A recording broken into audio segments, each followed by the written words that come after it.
Yes, I am. Alrighty. And with the click of a button, we are going live. It is Thursday, aka Toyz Day. You gang in the chat are out of this freaking world. Pocket Salsa was first, absolutely. How is it going, gang? Suki, Dylan Clement, Devin Strawberries, Vaughn Fake Name, how are you? Jazz Wiz, yo, Wizzy Jazz, Mr. Ordinary, aka Ordinary Toys, Robert Bloom, aka Worst Villain Ever. Right? Yes, correct. One of these days I'll memorize the legal lines. And Nim Studios, sorry about that. Gee, I didn't even mean to actually slip underneath you there. King Dingus, what is going on? Hey, that's some kind of like cowboy slang shit. So who did you say was worst villain ever? Oh, yeah, I keep on getting okay, because there's two I know haven't gotten their names. Robert Bloom. Yes, worst villain ever, correct. Solid. Street Fight, SPDX. Yeah, I thought that's what you said, man. And then I saw Dylan Clement in there, and I thought you said Dylan Clement for a second. Anyways, what's up, everybody? Zimit Co. Uncle Spank is in the house. 420 Newman, what's going on? Street Fight, Bootleg, Ordinary, King Dingus, Nim. Did you switch over your live chat from Top Chat? You know, that, my friend, is a good point. I'm like, bro, am I even on the right week here? Which has happened before.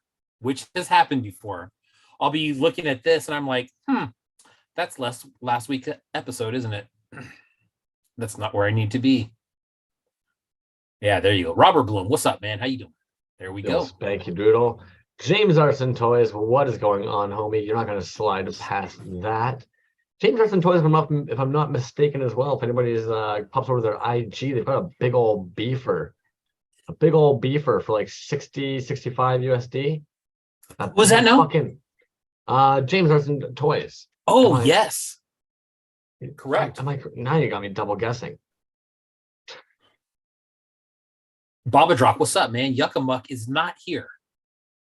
Yuckamuck letting everybody know that he is not here. So thank you for not tuning in, Yuckamuck. Appreciate you. Bliss Receptor. Oh, love that guy.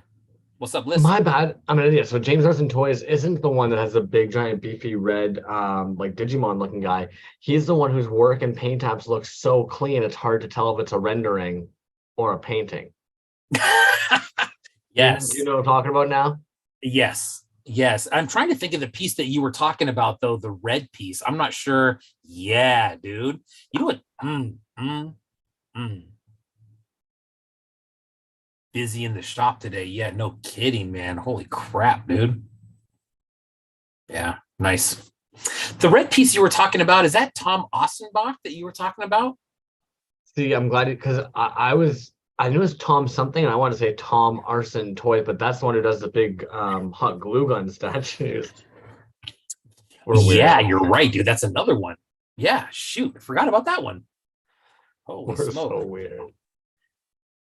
C45H. What's up? Who is that? Do we know you?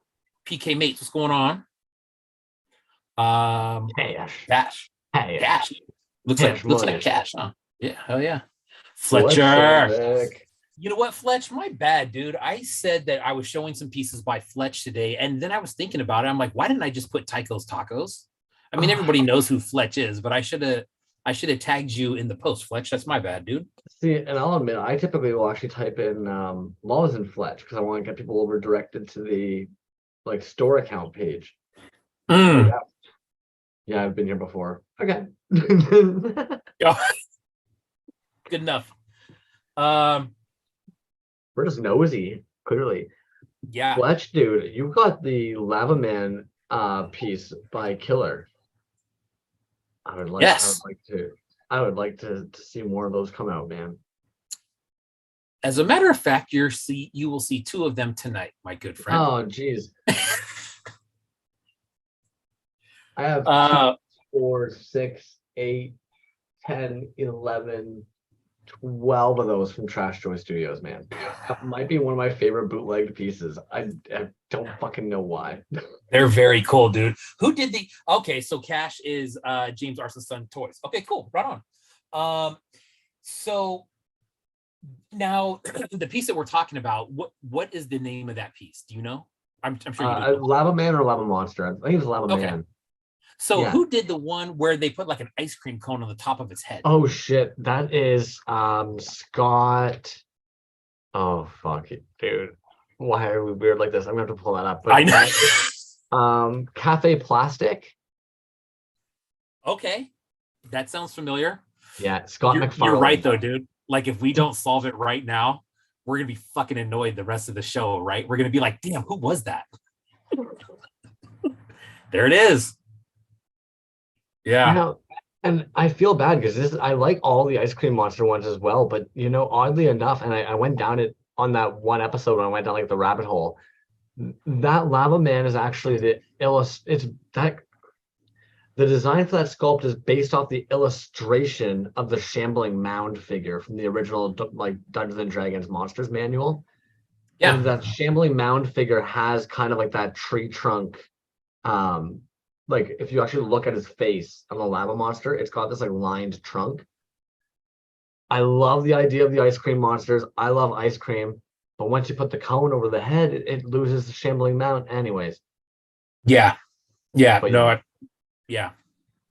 And did you ever watch Big Bang when that first came out? I know it's not everybody's cup of tea, but you know what? I watched that show quite a few times. I just wasn't a hardcore watcher, but I know the characters and whatnot.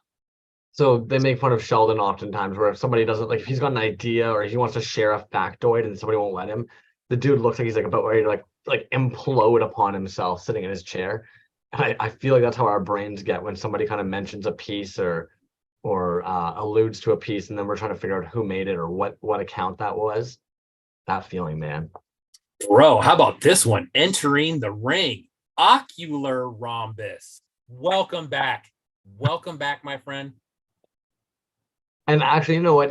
And coming back with some hitters in the story post, there was one I saw, but then of course I've got them in a tabby here as well. One of the first tabs here, Ocular Rhombus, because 2 days ago, some fire was unleashed. Yes, dude. Works in progress. And then, if I'm not mistaken, was it Ocular Rhombus that in their stories, and maybe I'm wrong, unfortunately, there's so many of you toys that had the spaceman right now with like the head trembled. Yes. Yes. I got another little story about that one, dude. Guess where some of that spaceman came from? Is it from one of the giveaways? No. It's from another artist. It's from another artist that we know. See, now to me, that looks like either a Pocket Toyco or a Yucko. No. Damn. Babadrock. Oh, the Jelly Rogers. We're so weird. So you know what, dude? That was actually circled with a star on it for this week. Is that last week we put out kind of an APB on Ocular Rhombus and Wendigo, and sure enough, dude, I think by the time the weekend was over, dude, I had spoken to both of them and was happy to report back today that both are alive and well, man. Just working through life, man. Secretly, we've hacked the Amber Alert systems. Yeah. A toy dude goes missing. Everyone's phone is vibes. Pretty soon they're going to be hitting us up and be like, hey, there's some missing people. Can you maybe mention it on your show? And just well, and that being said, I feel as though like you almost have to. I Play with Clay Daily. Unfortunately, their daughter has actually gone missing. Not to kind of make a lighter of joke of that, but with that being said, currently there is an Amber Alert kind of out there from one of the homies in the toy scene. So if anybody does know I Play with Clay and you're in that area, reach out to them, see if you're maybe in the areas they're in. I don't know. Yeah, there was something. Stormico Station. What's up, man? That is Josh Smith from previous shows. And dude's collection is killer. Oh, awesome, really good dude. Stormico Station. Give them a follow. if you haven't already, on the IG, on the old gram. And since we're talking about dudes who are just coming out this week and coming out from the crypt and shaking off those cobwebs, dude, Wendigo is shaking off those cobwebs and noise. Giving us a little taste of this collector piece. Yeah, that's dope, man. And then, yeah, isn't it funny, dude? We started talking about it, and then so boom, and then there's those, right? Damn, love those, man. You're on mute. You're getting fast at that. I'm curious where you got the headman. Oh, right. Stupid me. That's a fucking Imperial Guard. Yeah. Dope though, man. That is really, really cool. James Arson Toy says it does, just backing up a couple minutes to what you were talking about. The missing girl was found safe. Oh, there you go. Awesome. Very nice. Toys. Cool. Oh, my audio. It says my. You're back up though. Yeah, you're back up now. But Pocket Salsa to the rescue with that. Thank you, dude. Drea says we've got a tabby do for you as well. Skilled one. What is up? I'm gonna take a look at your page in a second because I can't remember if you put a story post or an actual post. And Porpoise, man, I've actually got a tab of yours as well. We got some of you on molding, and Nim Studios will pull up some Nim later as well because he's got some stuff dropping. I don't want to jibber jabber chitty chat too long, get our heads up our butts too much tonight because we do have Goblin Mob popping in this evening as well. We do. I told him around 9:20, but he is Colorado time, correct? Correct. So I believe he is. Yeah, he's either 1 or 2 hours ahead of me. I can't remember. Colorado's a tricky one. It's kind of it's kind of a little in betweener there. So skilled one story. Okay, yeah. Smart. Yeah. What is he doing on there? A triple cast? Robert Bloom says, "Happy toy," or it says, "Toys Alive finds Jimmy Hoffa," which sounds like a newspaper printing, right? Which brings out another random story here, man. So, are you familiar with just the old school trade of printing, like on a printing press, setting up the individual letters? And then just making an old school newspaper. Have you ever seen that process? A little bit. You mean the first printing of the Bible and crap, right? No, this would just be for, let's say, a newspaper production before there was mass printing machines where they would line up. Yes, exactly. The little cubes, and you put them down, and then you turn this thing and it presses it in there, and boom, then you got your shit, right? Across my feed today, there's something that came in. There was an account that just hit over 2 million followers. And I was like, holy smokes. And it turns out it's this old school printer, this old dude who's been doing that forever. And he's right up the road in Sacramento, man. I am going to find that dude and I'm going to pay him a visit. He has a shop over there, dude, with some shit that's just, it's unbelievable, man. I started kind of thumbing through his page. And the page was so good, I don't remember the name of it. So,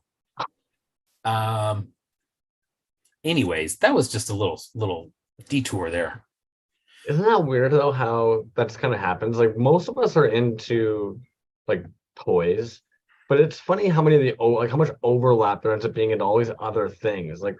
Why the fuck do you care about old printing presses? But yet you mentioned it in my brain. You mentioned he had a bunch of goodies, and my brain started picturing all the weird different tech and engineering stuff he'd have maybe kicking around his old garage and shit. Yeah. And printing plates, dude. I don't know if you've ever seen anybody go through printing plates. There's some really, really cool shit out there. 8-Bit Mike actually posted something early on in the toy days where he had gotten a bunch of those printing plates as well. And they're always reusable. You can always redo cool shit with that. Yeah. Yeah. Really cool.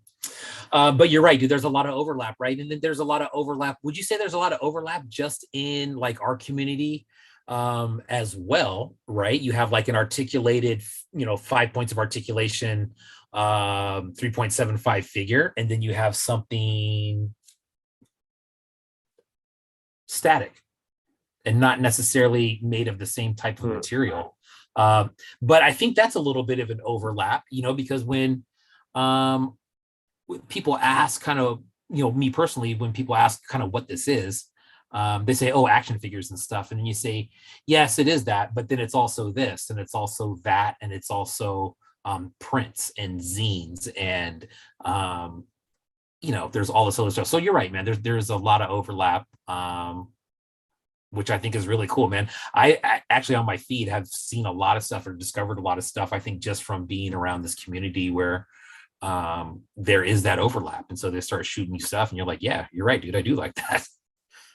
So, well, even sometimes it'll be like certain collectors. Like, I'm trying to think of, there's the one who's into a lot of the no guts, no glory. No guts, no gory. Yeah.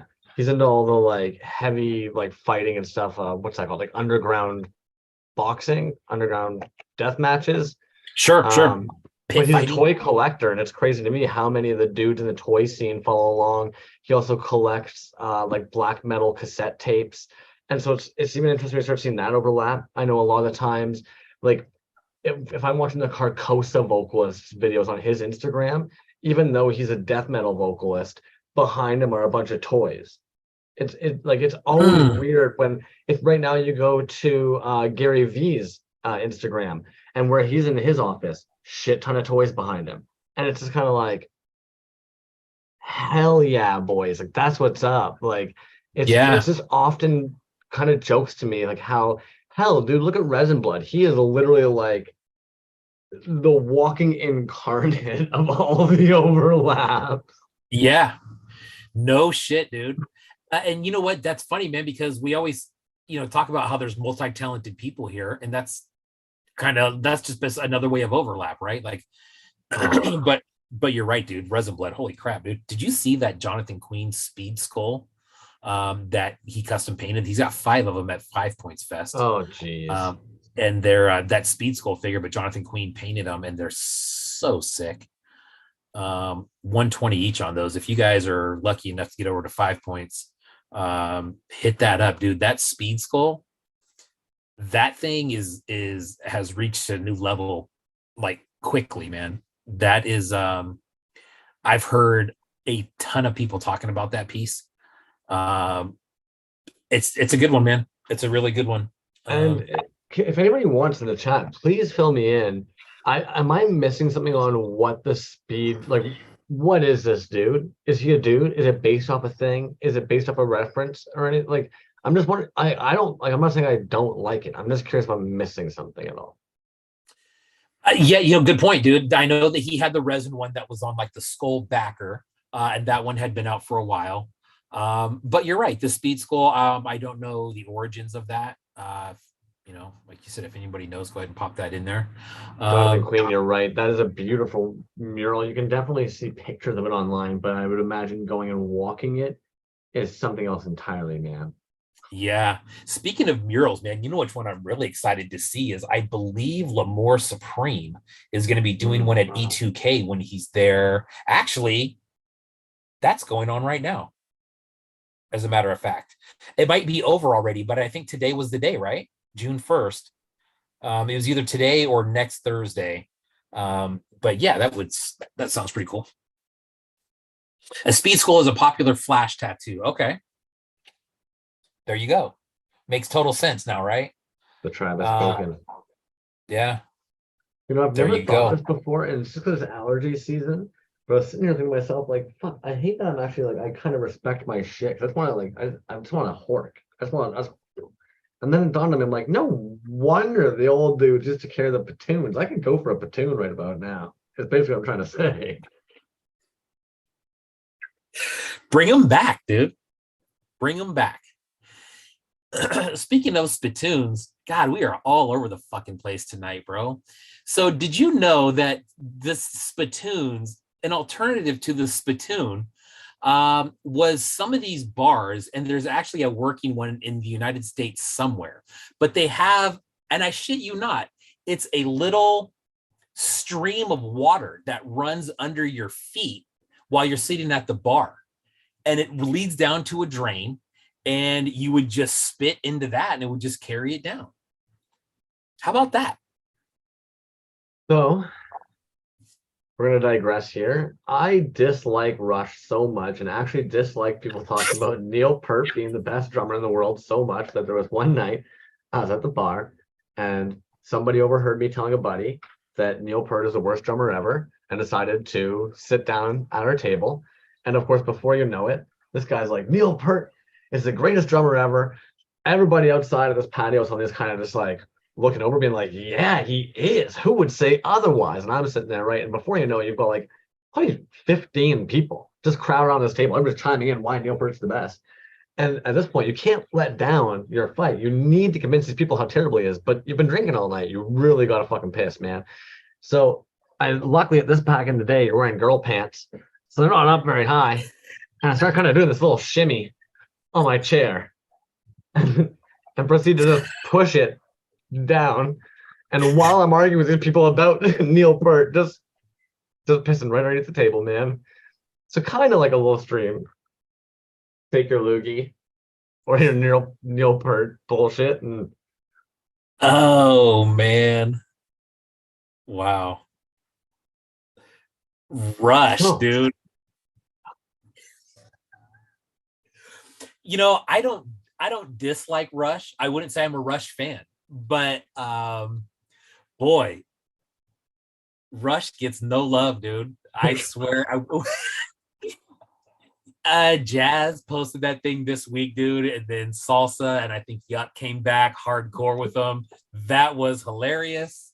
And it was so easy because you just overlay another song and you're like, oh, look what Jazz is playing. That was funny, dude. That was very funny.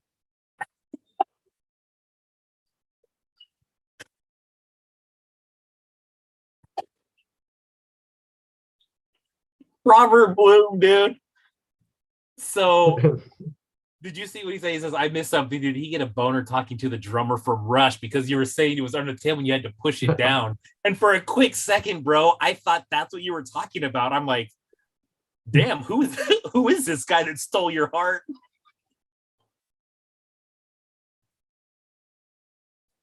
No, just taking a leak, man.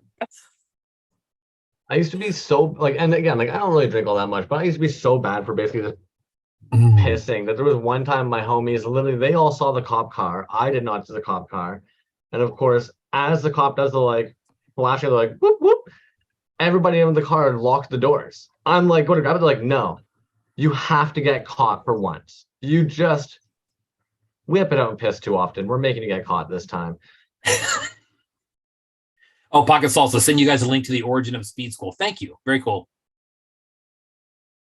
I did feel like there was something a little more going on there with the Speed Skull figure than just a rad figure. I would even wonder if it has anything to do with like that period of time when everybody was on like Dexedrine. Speed? Oh. Yeah, like the 80s. Being a big old like speedhead. Yeah. It's a good question, man. I don't know. I've seen it in a couple different forms, but it's cool, man. As a vinyl, you know what I really like about that vinyl, dude, is the scale. And I think Eddie even talked about that, is how it's just kind of that it's like a what 3.75 ish. I mean, it's bigger than that, right? It's like maybe 4, something like that. But it's similar to like the Healy made vinyls that he's been coming out with. So really good scale, man. Super cool. I would even put it on par with Sleeping Naps.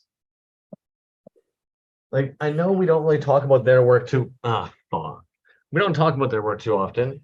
But I would say Sleeping Naps is basically in that same like 4-inch figure size. And there's just something I think for those of us who like action figures that when we see a vinyl in a humanoid form, we like seeing it at that like 3.75 4-inch figure size, man. It's oddly fun. Is that vinyl that you have right there? Yeah. Yep. Wow. Those are cool. Those are nice. So we've been babbling on. Obviously, we have not been doing anything productive, and we haven't even actually been talking about the artists that we're going to be interviewing here tonight. Goblin Mom's just sitting there in the waiting room. You down to pull this gentleman in and shoot the shit? Let's do it, man. Barrio Bobo, what's up? Carolina Cool Cat, what's up? No, I'm ready. I'm just gonna put it out there really quickly as well. What I always find a little bit hilarious about this is Goblin Mob might be one of the most respectful, kind-hearted, just polite individuals ever, but has some fucking stories, man. Oh, I'm ready. I am ready for him. I was getting the here we go. I mean, the there he is ready. yeah. Oh, that sticker too. I hadn't seen that sticker either. He sent a couple of those stickers. I'll tell you what, man, we got 2 giveaways tonight. I didn't even show those yet, but we got 2 giveaway bags from Goblin Mob tonight that have there's a piece, there is stickers, there's magnets, all kinds of cool shit. We got 2 of those we'll be giving away tonight, in addition to the E2K gift card. Goblin Mob. Yo, what's going on? What is up, man? How are you? I'm doing better. Trying to scramble around, still hobbling. Dude, that start time always creeps up every damn time, man. Yeah, well, I don't know if you knew, Crumbs, but I just had back surgery. Well, shit. I don't think I knew that. I think I'd maybe seen something about a surgery, and I wasn't sure if it was regarding, because I know your wrist at one point was bugging you as well. Yeah, I'm just getting up in age, I guess. Nah, bro, there's a story behind the spine. Last week, you made a comment in the thread and you said, hey, I'll tell you about how I got stabbed in the spine. The floor is yours, my friend. Let's hear it. Yeah, well, back in the 90s, the late 90s,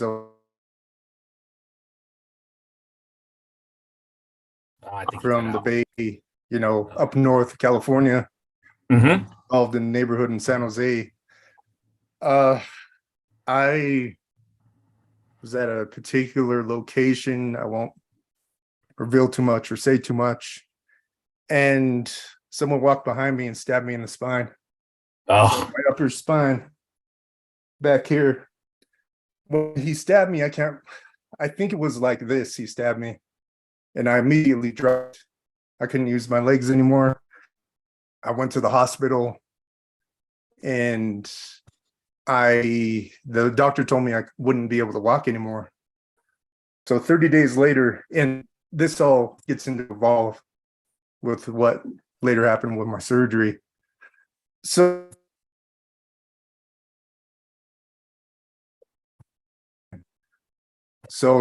during that period of time.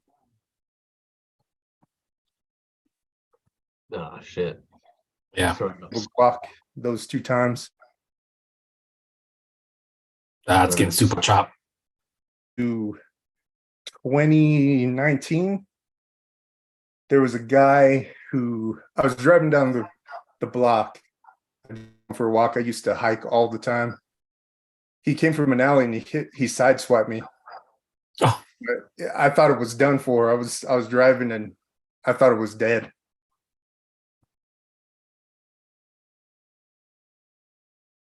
Scramble and get out of the car, and my head was lumped up. And this also has something to do with what's going on. But anyway, maybe it was a year that passed after the wreck. I was up at my farm. We have a farm up or down by the Spanish Peaks here in Colorado, southern Colorado.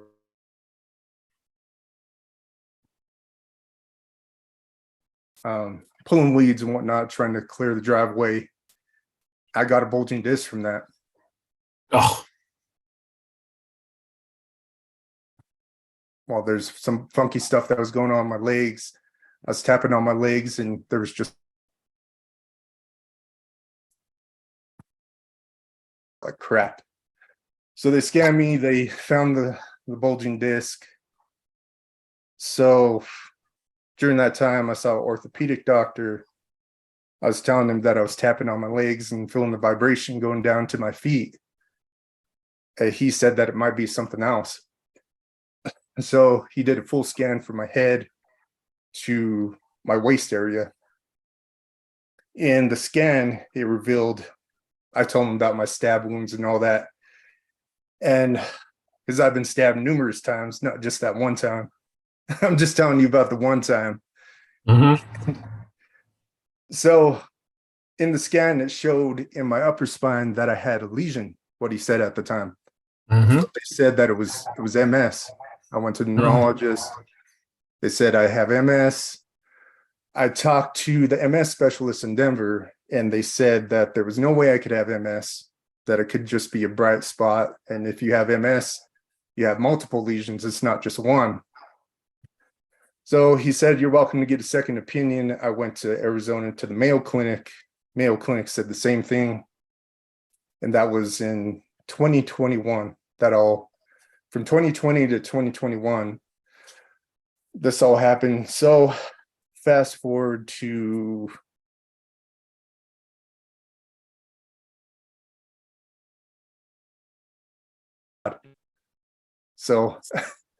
this year they did a full body scan again from the whole spine and brain, see if there's any MS activity. There was nothing.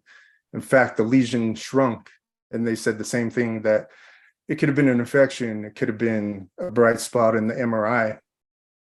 And so afterwards, they scheduled.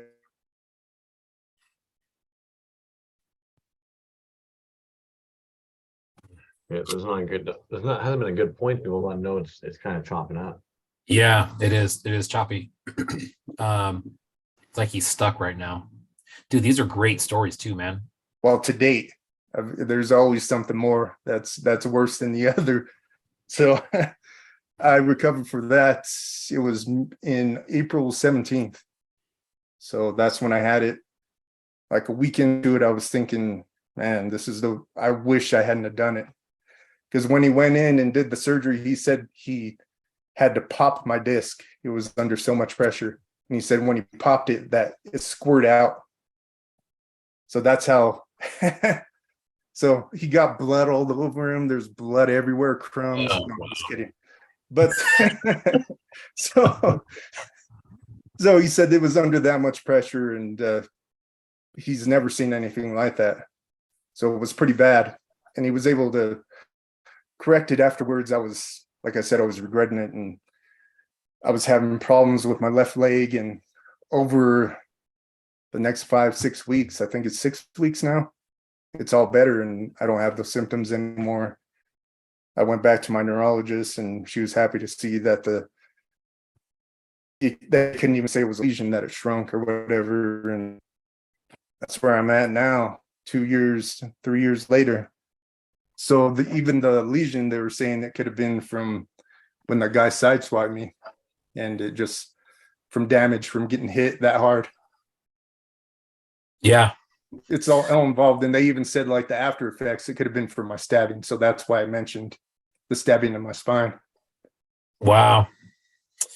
So here we are now on Toyz Alive. Thank you guys. Yeah. That's wild, man. I'm glad you're at least apparently feeling better so far. Yeah, I feel way better. Well, but also some bullshit because you guys are in the States, so I can't even begin to imagine what that little bit of feeling a little bit better and what all that fucking worry and pain costs over there. Yeah, that's the way I was describing it before. Is like they say you have a bulging disc, and that's exactly what it feels like. If you barely touch it, it feels like something bulging in your spine. I don't have that anymore. I feel sore. I've gotten a little bit fatter. I mean, now I could get on fat now and work to better my back, because that's the whole problem with people with back problems, is that you have too much weight on your body. So once you get that weight off, you feel much better. Yeah, that makes sense. But it's almost like a catch-22. You'll feel better once you get that weight off, but good luck doing any kind of activity that you feel like doing where you're in any like comfort to get that weight off. You know what I mean? Like, what the fuck, man? Oh. Yeah, it's just a matter of commitment. I mean, once you set your mind to it and you say, this is what I need to do in order to feel better, it comes easy. Well, it is for me. It's just that food is so good that, what do you do? What can you do, man? It's like tomorrow I'll do it because today this food is amazing. Dude, honestly, like I am one of those terrible people that there's people who take pride in being able to be like, oh no, you could put a cake in front of me and I wouldn't eat it. I shit you not. King Dingus was like, I'm gonna make cupcakes. And she's like, do you like cupcakes? I was like, no. I must have mucked like 5 cupcakes before bed, dude. It doesn't matter if I like them or not. They're sugary, delicious goodness. If like I try to bring it into my house. If somebody brings candy to my house and then they leave, oh, it's gone. It's being mucked, man. Mucked. Yeah, I agree, man. I think that when I say I don't like something, that doesn't mean I'm not going to eat it. That just means I'm going to eat less of it. So when you said you ate like 5 of them, that's pretty good for not liking it. Dude, Gob. So I just real quick, Yeah, man. but that held me back from doing a lot of stuff. I mean, doing resin and all that. So I was just down and out for a long time. Even I painting, wasn't man. able to do that much, like bending over and all that. Well, I know Right. that a lot of summers I'd see you in the backyard whipping up some kind of paint apps and shit. But I mean, if you're not able to have like the arms up for a long period of time without the back screaming, kind of hard to do that. Yeah, just sitting for long periods of times. I think standing was better, but I mean, it's hard on your body to stand up and paint the whole time. It's impossible. Yeah. So I'm revealing it now. I like to do things after everything's done and said instead of like I'm struggling with it. Just don't like to do that shit. Not worth Did- it, man. Go ahead, Crumbs. I was looking for a piece I was going to grab real quick, and I don't see it. Where'd it go? Fair. I was actually going to ask, man, because you've been a little bit MIA, like you said, you've been having some surgery and stuff. What is kind of in the works? I know you've made a post recently, even kind of discussing bringing some resin pieces back. You've discussed doing some custom works again. What can we maybe kind of look to see from the Goblin Mob in the next little bit, dude? Bring all the resin pieces back that I was doing. The Gremlor, I want to do that the most. The Brachiosaurus, I don't know if you ever seen that Space Ghost piece that I did. That's a Gremlor. Yeah, dope, man. Love that one. Dude, the Gremlor's second release, or I guess like the most recent release you did, those I don't want to say second, but that definitely caught me by surprise, man. When you dropped those out of nowhere with the vinyl releases, like if you don't mind me asking, what pushed you to end up dropping some resin after a little while away from it? There was a shop in Colorado Springs. It's just north of the town that I'm in, and I put some in a store. I recovered them from there, and I was like, I got to put these up because they were sitting in a store, and the whole COVID happened, and his shop was closed down and all that. He couldn't sell them, so that was the only way that I was able to get some resin pieces. Fair, man. Really quickly, just because you were just talking about the Brachiosaurus, I want to show these guys off because these I think are fucking hilarious. And admittedly, Brack is one of those characters that like the people who know Brack know Brack. Those who don't. But it's fucking hilarious in my opinion if you know Brack, and you can almost picture that stupid Brack's voice on the fucking. And then, dude, yeah, surprise release Gremlors. These flew so fast too, man. Yeah, it was pretty fast. Those were sick, dude. And then recently you were talking about bringing the astronauts back. I was creeping your page not too long ago. I saw those guys hanging out at the bottom here. Are you going to be revisiting the trolls as well? Like when you say you're going to be seeing all your sculpts again, man. I'll be doing resin trolls. I don't know exactly when I'll get Safubi or vinyl anything. I'm all out now. So Nice. I'm just doing resin right now. More Gremlors. I feel like I gotta be getting close here. There they are. Dude.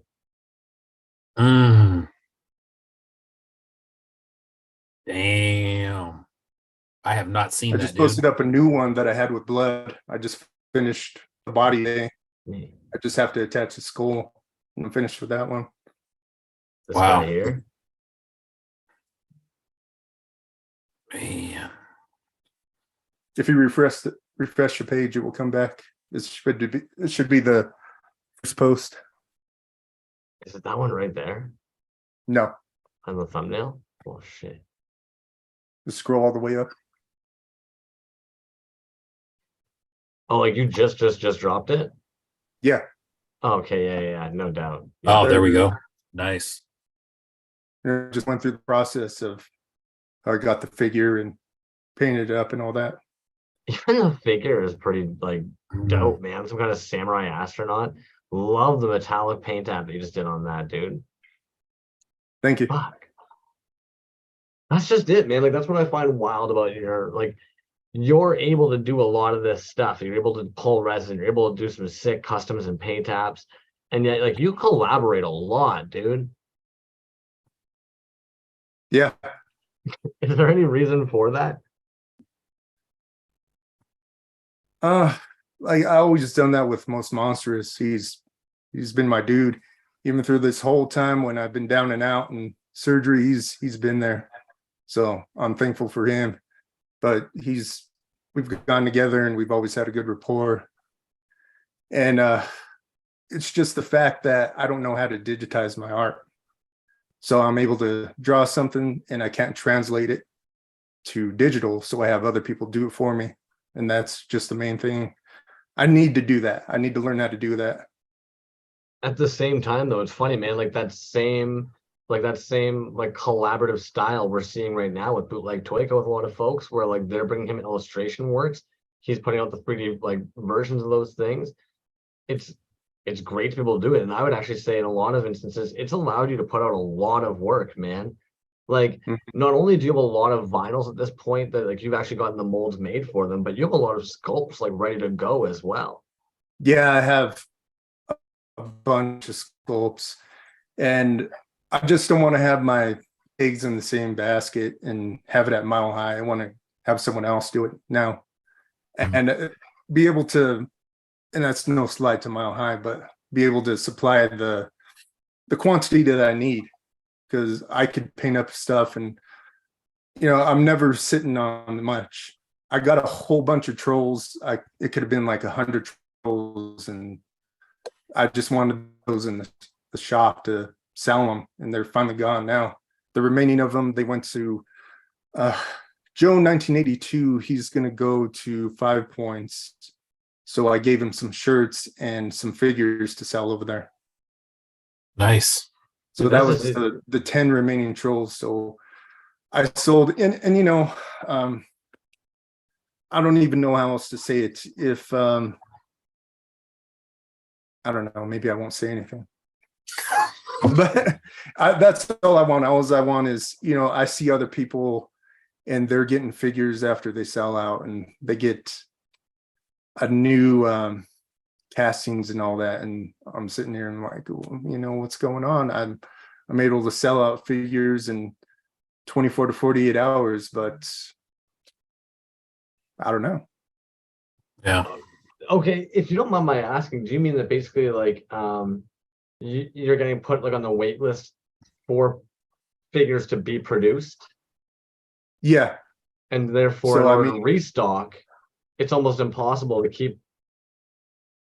Yeah, so I don't know where I'm at in that, but I know I was waiting for the coffin heads. I finally got the coffin heads, and I could show you.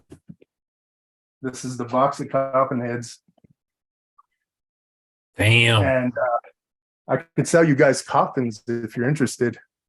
But the figure, yes, I noticed that every figure in the joint right here, it's cut right there. So I'm unable to sell any of them. So that's about 100 coffin heads, and I can't sell them. Oh no. So I mean, I'm not trying to complain or anything, but he doesn't charge me for that. But yeah. But it slows it down. Yeah. Like, so it's kind of hard to do that when you're working at the manufacturer's pace. If at this point I might as well, you know, go somewhere else that someone's gonna be able to do the demand I need. Now, I still have those molds over there, but yeah, and I mean, shit, dude, that's not to say you won't use them anymore, dude. I think it's always I think it's wise for anybody to have multiple outlets to go through, just in case there becomes a snag with one of them, and you can always dip back into somebody else and just kind of keep a whole arsenal of makers or producers out there. That's just so expensive. Like the whole point of being able to do something like this is that like the mold is the most expensive part. you're kind of hoping that is. once that mold is made, that you can have that like restock just kind of flowing, right? That's kind of the whole point Yeah. of wanting, and especially if you've The whole got more point. than one thing in a mold, if you got three or four sculpts right now that are sitting at that same producer, right? So like, 6, oh, because so 7, normally you could have your whole 7. year plotted out. As long as you've got that stock, you could be like, okay, I'm going to drop this one, this one, this one. You're not going to see that first drop again until the next year, and that's how you Yeah. get that nice cycle going. But if all of a sudden you get a glitch like that in the cycle, oh shit, that's quite the little hiccup. And I get that it's not a cost or a loss, but time is money. So Mhm. it kind of is, because oh man, that's stressful. Yeah. Sorry, dude. Yeah, and I've never complained about it. It's always been my woman who's been extra angry about it. I've always been patient. I've always been calm. I'm like, okay, we could do this. It's just got to that point where it's like, come on, man. It's not like I'm sitting on product and I'm just asking for more. It's like it's gone. Like, when am I gonna get more? I know I Yeah. was pushed behind for what's that? It would just happen last year at December. Was it November? The end of November. You guys went, or Decon? B of the J went. Yeah, Design decon. Oh, decon. Yeah, yeah. So I got pushed behind for decon. Yeah. So we'll get back to you in a month. So he sent me one picture of some trolls, and it's been a year for the Door to Doom, and I paid him for that at the end of. So I mean, I hate to get into all that. Yeah. It makes me feel dirty. Yeah, no. Yeah, I get But it, man. It's you're being very honest about just some challenges I'm sure that other people are having, with probably multiple people on the manufacturing end. But I think it's a good problem to have. I mean, listen to what you're saying. You're selling out a product. It's not like, and that was very key what you just said, dude. You're not sitting on product. But dude, and to Crumbs's point, dude, you can totally see how you get that. You get the mold, and then you kind of get everything going, and then you can really start planning releases and stuff. And when someone throws a wrench in that, or whatever happens, throws a kink in that, dude, it can really throw things off, man. I can imagine. Yeah, I just hate for people to ask for it, and I'm like, your answer is good as mine when I'm gonna get in. Yeah. So that's why I need to get back in resin, and it's my only option now. Besides doing canvas and doing videos and all that, do the Midnight Shadow show, and I do a whole bunch of shit besides that. But especially like because like, I don't know if you're monetizing off of those right now, but a lot of the times, let's be honest, when you're an artist, like the easiest way is to go physical, right? Like we live in that day and age, people need a physical of something. That's why like the shirts do move, resin pieces, especially in this scene. And you've got kind of like a notoriety, man. Like I know when we've last talked about why you might want to move away from resin, you've even said it's because like you're a bit of a perfectionist, right? So like it can create, when everybody talks about having that box of like, nope, this doesn't pass QA, you can end up with quite the fucking box of not passables, right? So like even that becomes a big frustration. That's all loss. That's all product loss, man. Yeah, and just to go through it again, it's not my loss. It's he doesn't charge me for it, so that's a good thing about it. Oh no, but I mean, even now for you to go into the resin scene, for you to then like pop back into some resin for a little bit, it's like we've talked before about how it's like it's not as though there's like a perfect science to it where like every one comes out meticulously amazing. It's like I'm sure there's the odd one that you're like, oh shit, toss to the side. Plus dropping that fucking money on the molds, all that time. You're a patient man, dude. Yeah. But you get to that point where it's like, come on, man. I hate to pull the Joe Biden out. It's like, come on, dude. Pockets also says, can you do a coffin head in resin? That coffin head is a big piece. If you did that in resin, that would be fucking insane. If you did that, man, that's a really beefy piece. I thought about doing that. Is just a matter of how to translate I guess I could fill it with clay and make a connecting component to it. So it's possible, but I hate to have the resin with the coffin that's vinyl. I don't know. It's just disappointing. Yeah, I just came on the show to mope. Yeah.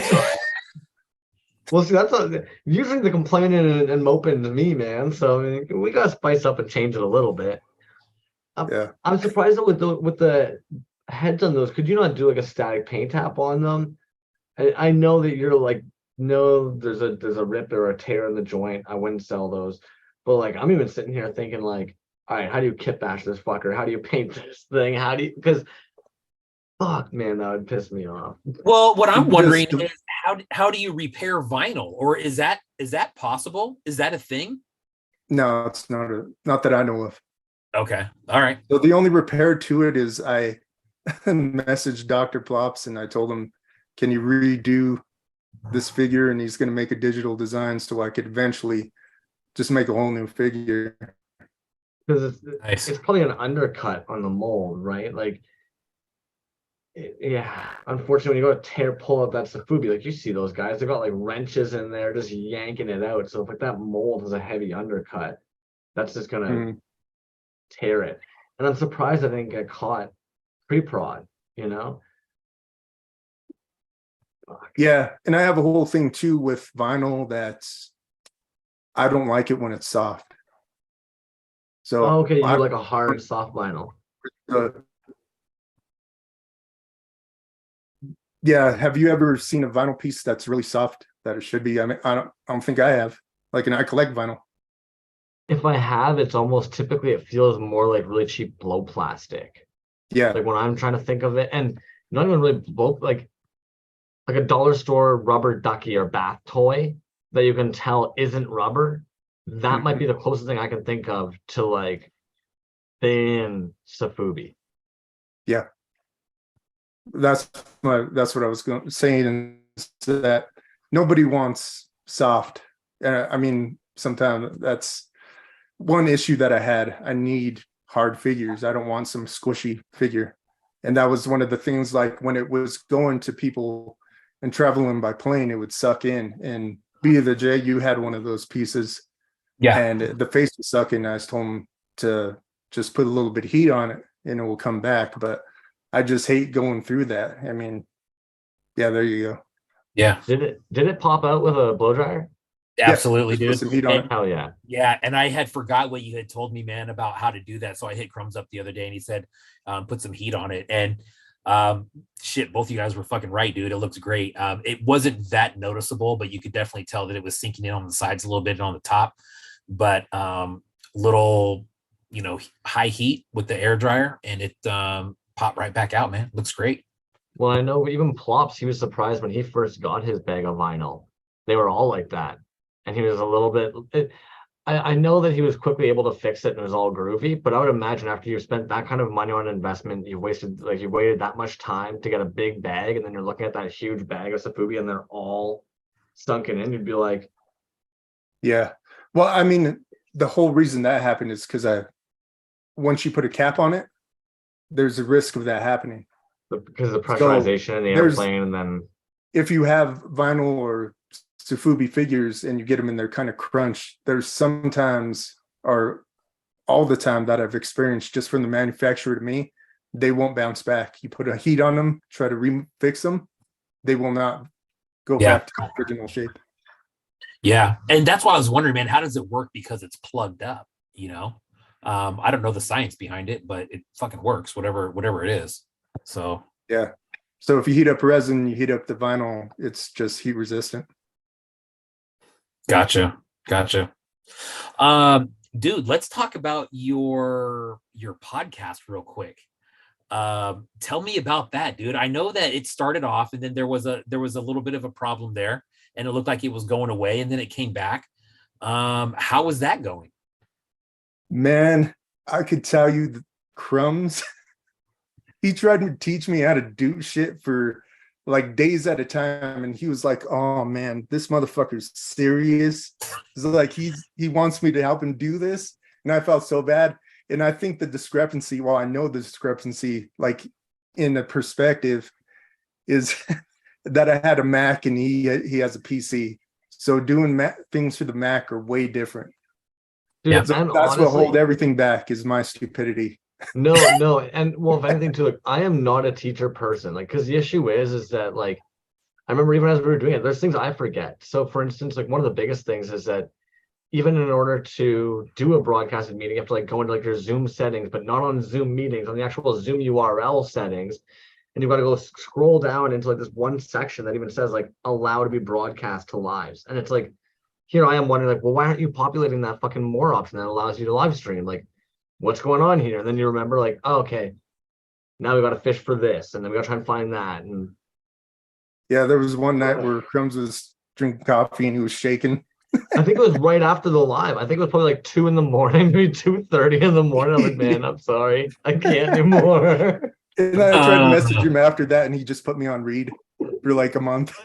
No, see, and that I would I feel was really bad about it as well, because admittedly, I have all my notifications off, and like Uncle Spanks is probably the worst for it, because he'll actually call me from IG, just like a regular phone call. And there's times I'll be like, oh shit, I'm sorry, dude, like, I didn't hear that, I didn't see that. And I can tell it's because like most humans, I think, have all their notifications turned on. So like if an IG comment comes in, like it's on your home screen telling you, or like your phone vibrates.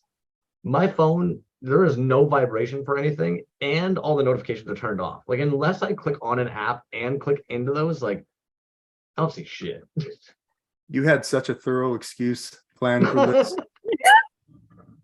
The worst part is too is I feel bad if I go to Huntsville, like Peter and Amanda, I'm sure for a fact that like he always has his phone on him. And it's like, yeah, when I'm not at my computer, when I'm here, people will send me an image and I'll be like, I can't see it. I'm on PC. Like even right now, no clue where my phone is. I'm literally looking around me being like, where is my phone? Yeah, I'm just sweating you, Crumbs. You know what, man? This is all to say, right, that Crumbs is very, very sharp when it comes to the internet stuff, dude. I know there's other people that have reached out. He sent me step-by-step directions, literally step-by-step directions on how to broadcast this thing. And I still had him on the line like, okay, I'm clicking this. Are you sure you want me to click this one? Okay, now I'm going to scroll down. And I'm sure he's thinking, you remember the directions I made you? This is why I made you the directions. And now I'm explaining the directions to you, dude. Like, how frustrating could that be? No, if any, and this goes for anybody who's ever a guest on Toys Alive. This goes for like anybody who goes through a podcast or any of this stuff and like feels kind of like stupid afterwards. I promise you, like when I used to do this shit, man, like I had like a phone and a laptop and my desktop, and I'd be like running around the room in like a triangle every time that I'd be doing even just like a Zoom meeting, trying to make sure I could get everything set up. And there's still things that like I don't quite know. Like, and the issue is where do you get the time, right? Like we've been talking about it for 55 weeks now. It's like hopping on here on one of these weekends and trying to do a live where it's private so we can see it on our laptop and do an audio test and do like screen tests and lighting tests. And it's like, fuck's got time to sit there and do a fake live for 2-3 hours just to. I'm sure you get that, man, with all the podcasting. Like, how do you find the time, man, between like running the Gob Mob, doing the podcasting, like organizing, getting all the resin drops, doing all the vinyl drops, like, man. Plus, you said you have, is it 5 grandkids? No, I just have one. Okay. Yeah, I'm not that old. You don't have to be old. You just have to be fertile. Yeah. Yeah, just have one, and she's equal to 5. Yeah, there you go. There you go. That's got to be busy, dude. How do you juggle it all? Just a fun time to do it. Usually, with my back being like that, it was just a matter of how I felt. I was able to still do all that stuff. I even found time to do music for the Midnight Shadow show. I did all the music to that except for the start where Lazy Loke did that beat. So, but I did all the rest of the music. So it's just sitting there, just doing stuff over and over, and editing sucks. Because I had to edit everything on the Mac, and then I came back and I airdropped it to my phone, and I find it easier to do it on the phone instead of just sitting up here and clicking on everything on the Mac. It just gets tiresome. Yeah. Well, it's just a matter of finding time to do it. I commend you, because on the phone I find like I'll be honest, I refuse to even use a wireless mouse because of like the precision. Like I need to have a wired mouse because of like how tight I need it. So I couldn't even imagine using like my finger or my thumb on a phone screen trying to get. I'd be going insane, dude. I commend your patience. Fuck that, dude. And doing all that with a fucking bad back, dude. You know how bad a bad back hurts, dude, and that just puts you in no mood to move around. You. Oh man, it was terrible. Savage, fuck, man. And that so go ahead. No, you go ahead. I was just gonna say, so getting back to Midnight Shadows, we took a little detour there, man.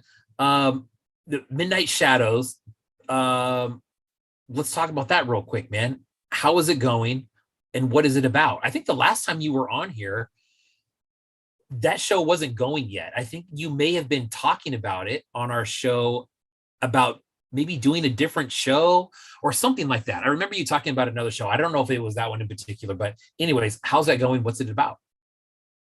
The reason that I was doing it, and I even did one of my near-death experience, I was trying to chronicle everything so my kids would have something to watch if I were to degenerate over time, because they said that I have MS. So I had that in mind. So I was like, geez, I got to get everything out. So that's what I was doing. I was telling stories of all the paranormal encounters that I had, but I always had in the back of my mind that I wanted to do something animated. So I finally found someone that was able to animate it, and that's how I'm going to do them from now on. Is just find different animators and have them do the little animations and I shot everything. I can't believe I shot everything with my bad back for all that, just thinking about it, because I had to walk everywhere and that sucked. But yeah, just having animation between spoken word. So the narration, everything, I had other people that were in different states that did their narration. I had one of the people that was a local come over and do an interview. So it was just a matter of getting everyone together. It's just a big ordeal. And then going back and editing, I had to re-edit the animations because the animations weren't smooth and they didn't look good. So I had to redo all that. And then, like I said, I did all the music, and then it took for a long time just for one episode. So I was planning to do it quarterly, but we'll see, because, man, the work on those, the footwork is just, it's incredible doing everything by yourself. Yeah, it's exhausting, man. You're doing the work of like 7 people. Yeah. I would assume I'll take your word, 7 people. Dude, how about this? How about we pause for a second and do one of your giveaways, man? I did get those in the mail the other day. Sure. And thank you, by the way, for these. You're welcome. These are super, super sick, man. Like I said, there's 2 of these packs. They're different. But let's work on this first one first, man. Bam, that is the vinyl piece in there. Really sick, red, blue, and gray makeup on that one, man. Super sick. Nice. And then a nice, healthy stack of magnets, stickers. Bam. All those. Here's Midnight Shadows that we were just talking about. Coffin Creep. Love the Edgar Allan Poe. Do yourself a favor and research that. I've done my research on that. I think it's very cool that you included these stickers in there. Anyways, I'm telling you guys, find that, read the story. All kinds of stickers, man. Freaking magnets. Anyways, both packs are getting that same healthy stack. One will be getting this. This will be the first one that we'll do. And the second one that we'll do is, bam, that nice pink claw. Nice color on that, man. Love that. It's almost like a pink orange. Love the little mob inscription on the back. Dope. So we'll do this one. And you know what, Crumbs? I should have checked with you, man, to see if you were even ready to do a giveaway, to throw the names on the wheel. So whenever you're ready, good sir, we will do that. I've got a good chunk of you guys in there, but anybody who's hopped in this evening, if you haven't spoken up and you'd like in on the wheel, please chime in real quick and I'll make sure to get you on that wheel. And I'll share screen in a second. And that way, anybody who has no freaking idea if I've caught them or not, you can let me know how far off I am. Yeah, Ocular Rhombus says that hand is sick. Yeah, thank you, by the way, dude. I want to make sure that I also, I know B, you had a chance that I was muted, but thank you very much for those giveaways, dude. Those are insane. You're welcome. So nonchalant about it. Look at Yuckamuck says, don't forget to smash that like button to boost Colin's luck. I swear, I feel as though Has-Been just doesn't chime in anymore because he's afraid of winning everything and then getting burnt at stake. Ocular Rhombus says, I forgot to mention is Nim Studios, our collab. He's doing the figure for the Villains and Creeps. So he's nice, very cool, man. Tell me about that. Is that a vinyl piece or is that a resin piece? It will be a vinyl piece. Oh, vinyl piece, nice. Yeah. Oh shit. And you know, I talked to some people about doing vinyl in between all that. I really appreciated their help on directing me to people. I just didn't want to step on any toes at the time. Yeah, so for sure. Appreciate everyone because I know there's some people in here that did direct me to different places. So thank you for everyone out there. Right on. Hey, and one more thing for anybody who's watching out there,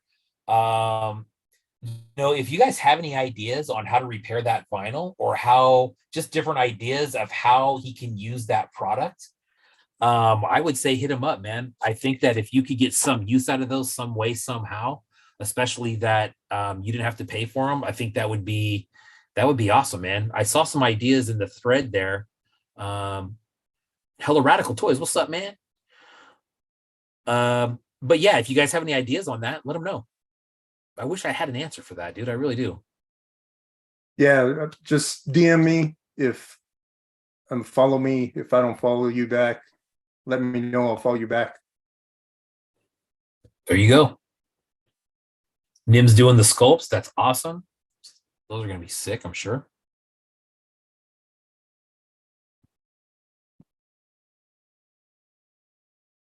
Man, wheels look nice. Michael, why is it the random wheel?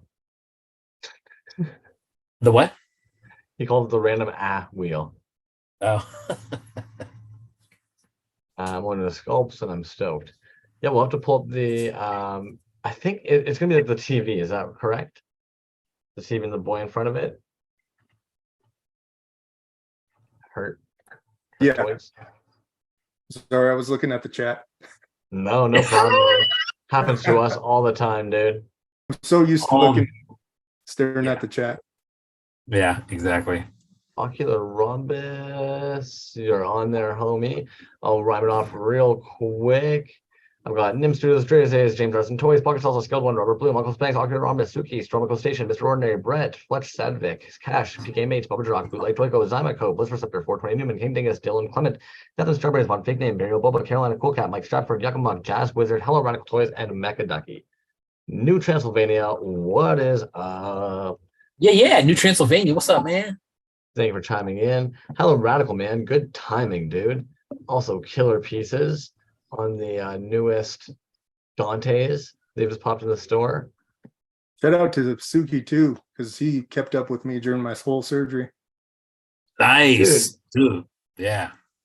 I was thinking about it earlier today because, like, I was kind of talking about in that post the other day of I've known Goblin now for a little bit, but it's crazy to me some days when we think about like this has been almost 4 years now. There are some human beings in this toy scene that we've been friends with, or I don't know, I want to say acquaintances. Acquaintances sounds so removed, you know what I mean? But buddies with for fucking 4 years, man. Wild to me. All right. Nobody's chiming in. I love how Skilled. I was debating the same thing, man. Alrighty, Resin Blood. There's a couple of them that I always wonder, man, like Resin Blood, Hurt Toys, One Trick Pony, right? Gonna give that a little rolly. Oh, Bliss Receptor. Yeah, baby. That's what's up. Congratulations.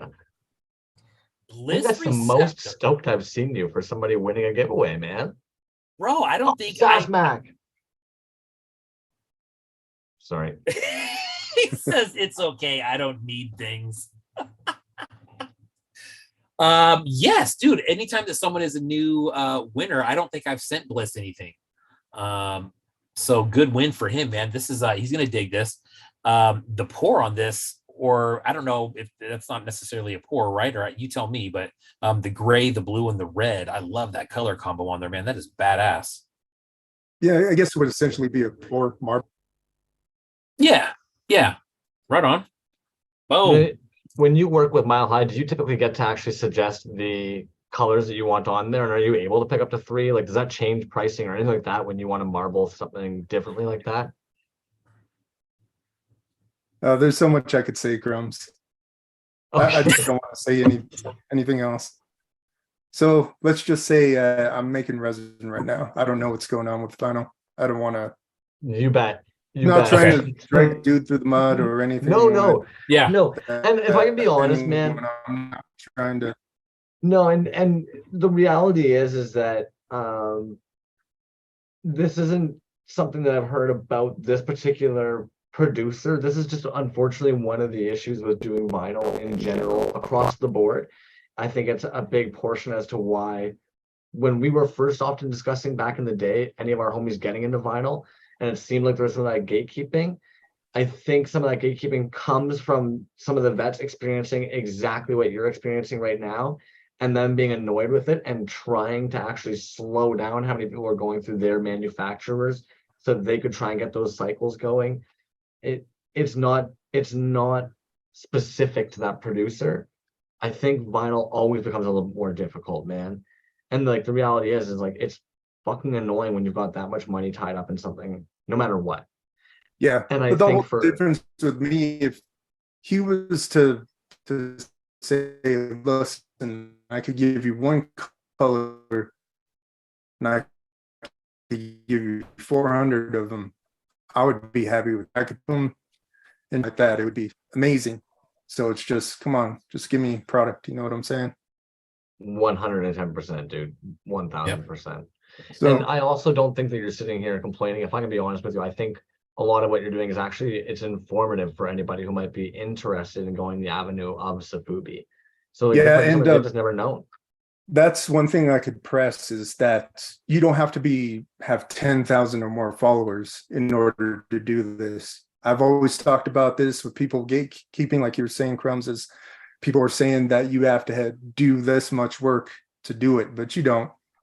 I mean, there's a lot of people that say they work with Japanese artists, but they don't. I do. I mean, but they don't do vinyl figures for me. But so that's like a gatekeeping thing, is like, oh, I have Japanese figures. Like, who cares? It's like, it doesn't matter. It doesn't mean that you can't.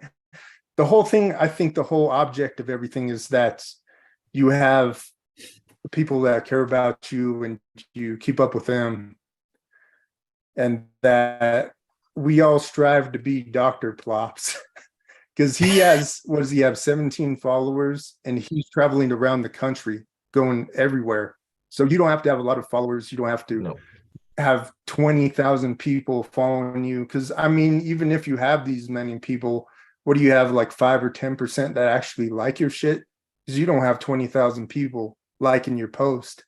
And it doesn't matter if you have 3,000 people like I do or 10,000. It's just a matter of you doing this hard work and keeping up with it, and don't get discouraged by anything. So that's, if I could press anything, is just forge ahead. No matter what anyone tells you or you come up on anything, just find something else to do. Always stay busy. And you kind of nailed it, man. Like, I remember even early on, your work used to, like, because let's be honest, you haven't dropped a big wave of resin stuff in a while, but your stuff, whenever you do a drop, it sells kind of like Bone Ghosts or anything else, right? It's kind of like, if you know there's a God Mop drop coming, get the fuck to that store, because shit's going to sell very quick. And like, I think a big part of that does come from, and this is always so imperative, it's about being genuine and authentic about it, but you are really good, like you just said, keeping up. Like, the reality is that there's people that, like, they will always make sure to support God Mob and what he's dropping, because Goblin Mob has always been there authentically and organically supporting what they're working on. There's an actual like support there where it's like, hell yeah, I need some of that dude's work. That dude's a fucking stand-up guy, and that's a rad fucking piece, and I know the quality's gonna be there. So it's like you always sell out for those kind of things, man. And you have your fingers in everything.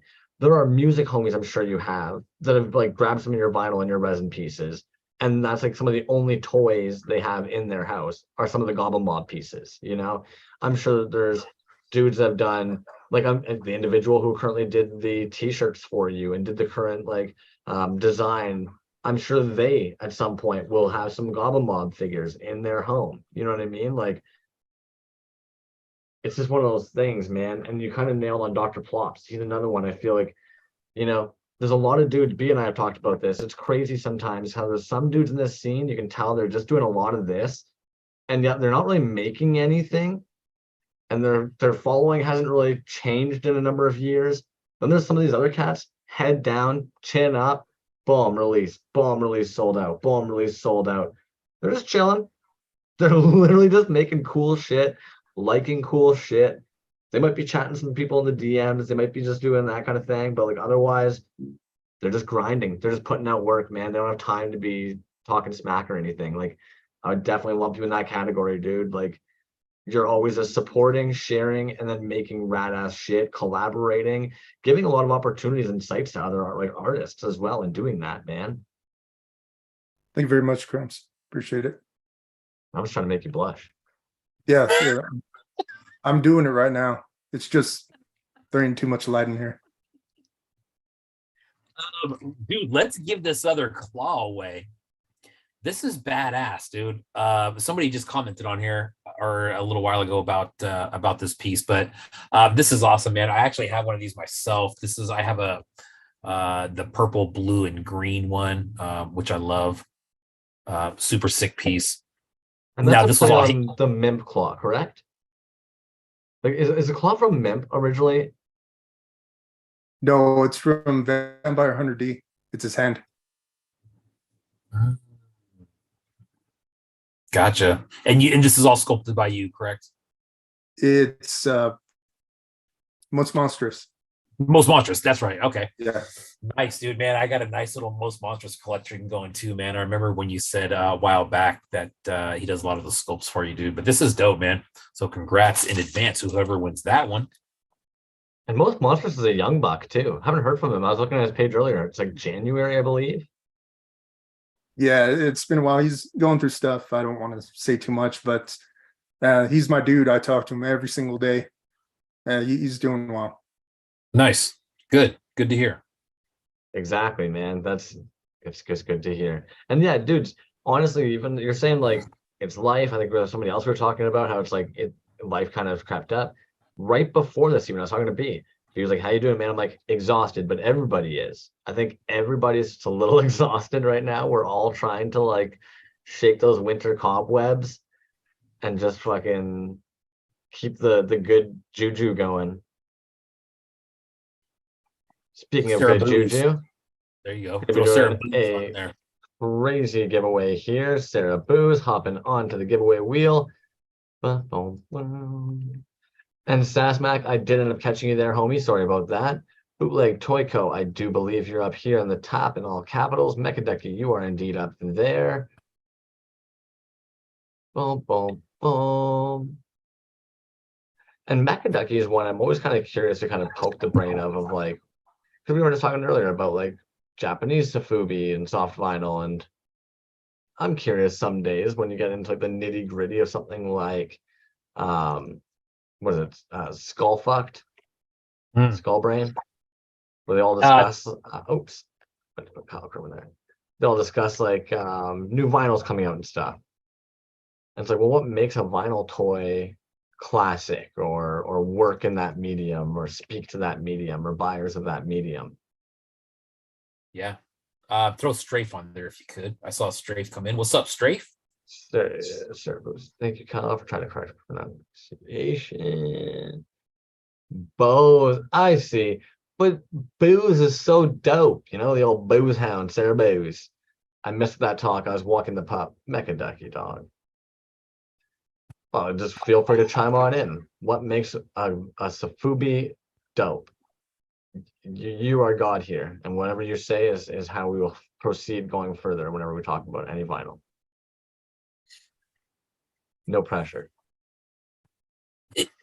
For me, dude, for someone who says that they don't collect vinyl, for me, it hits on like probably 3 different levels. One, if it's just a dope piece from a dope artist like Goblin Mob, I want that. If it's got some dope paint on it, like Topher Toy, where he takes a piece and he does like an amazing paint app on it, I want that. And there was a third one, and I can't remember what it is.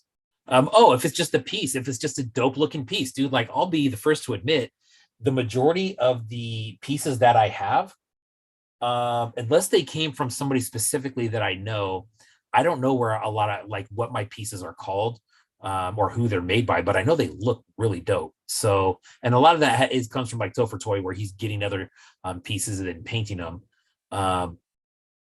But shit, man, I don't know. I know that there's so much vinyl out there, man. I'm kind of afraid to get into it because I've seen the prices on some of those pieces, and good Lord, man, some of those things, they're not cheap. There's some stuff that it comes out from Japanese. I know I saw The Simpsons where Chief Wiggum was a Cyclops, and it came with the Donut Boy, or what's his name, the big boy, and he had the donut. It was originally $900 when it dropped.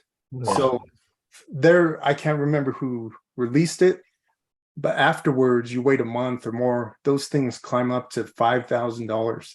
They're impossible to get. I was gonna joke with B originally when he mentioned the price of the vinyl, and say, "Yo, if you ain't buying it at 10,000 a piece, your collection bunk." 10K shelves only. Damn. And yeah, Neil Ewing pieces can be really fun. He actually has a really neat 8-inch swamp creature. Oh, Meki, I was just fucking with you, dude. I'm not gonna force you to come in here and tell us what makes a fucking good vinyl a good vinyl. Alrighty, I'm gonna spin for this here. Boom. Lard Lad. I like how Von Fake Names hop right on that. Lard Lad, cash 900 for a Lard Lad. Von Fake Name, what's up, man? Dylan Clement. That is what's up. Did Dylan Clement win something? Congratulations, by the way. Win something last episode as well. Jordy got a box. Dylan Clement. Yeah, I was just gonna say Dylan Clement's on a little bit of a streak, man. I want to say, man, there might even be 2 recent wins, so this may be a third, at least the second. I know that. Nice, Dylan. I have your address, man. No need to send that. Nice. He is in the Rolodex. So congrats on that. We got a claw. And then the sticker and magnet pack. Bam, there's another one that I didn't show. Dope, man. Pretty cool. Congrats.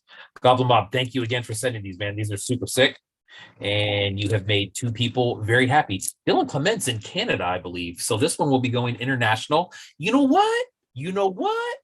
And Bliss is over in England somewhere, I believe. So both of these have turned into international pieces. Very nice, dude. Mob going worldwide on these ones. Nice.